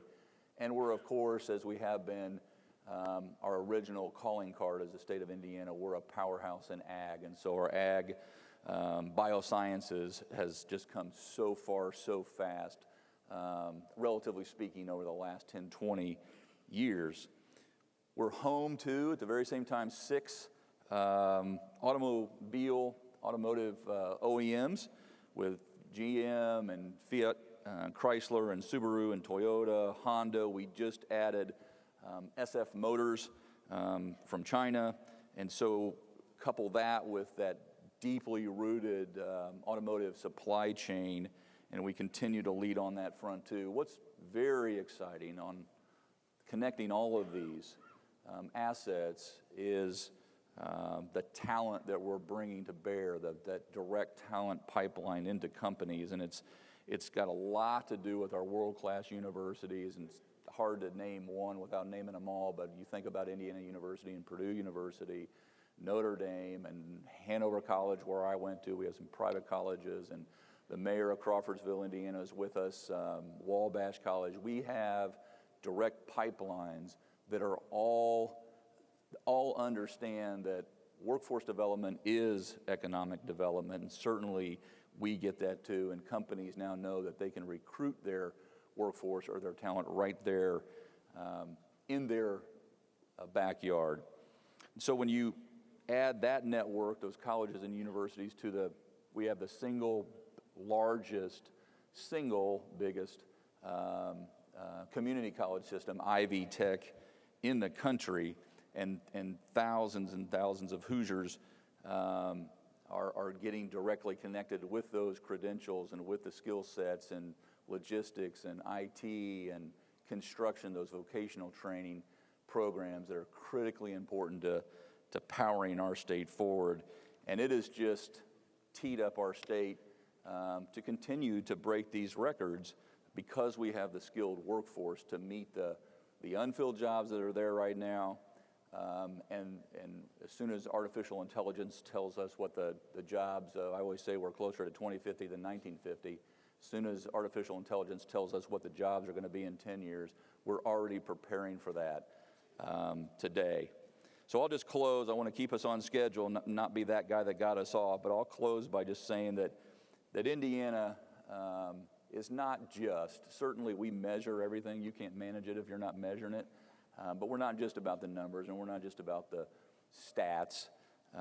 We're also the why Indiana has got a lot to do with the quality of life, and that's a big piece of the Indiana pie, is that quality of life that I alluded to but didn't get too deep into it. It's just a great place, obviously, to raise a family, to grow and to play and to buy a house, enjoy the outdoor recreation that we offer, and experience at the very same time this global culture. In the next few years, just in the next few years, Indiana will host the greatest spectacle in racing, the Indy 500, where 300,000 of our closest friends all come together. It's like hosting a Super Bowl every year. We'll host the men's and women's NCAA Final Fours. We'll host the National College Football Championship and, oh, by the way, an NBA All-Star Game. We have one of the best beaches in the country. You heard that right. Indiana has one of the best beaches in the country along the south shore of Lake Michigan, known as the Dunes. We get about 3 million annual visitors every year. That's ranking right up there with Yellowstone and Yosemite, to put that in perspective. Throw in our state parks and that network, and we are home to what has been ranked the #1 historic resort in the country, known as French Lick Resort. We've got biking and hiking that ranks up in the top 5 in the country, sailing and caving. We literally have it all, and that's why Indiana is no longer America's best kept secret. We are telling and selling the Indiana success story around the world, and the world is eager to help us co-author what our next chapter will be, because I always say it's not bragging if it's true, and besides, we don't believe in Indiana and lonely victory. So FDI is such a key and critical part of Indiana's not just future, but our formula of success, and that certainty, that predictability, and that stability, that equals not just your growth or your potential growth, but it equals our growth. It's Indiana's time, which means it's our time. Let's grow together. Thank you all, and have a great conference. Thank you.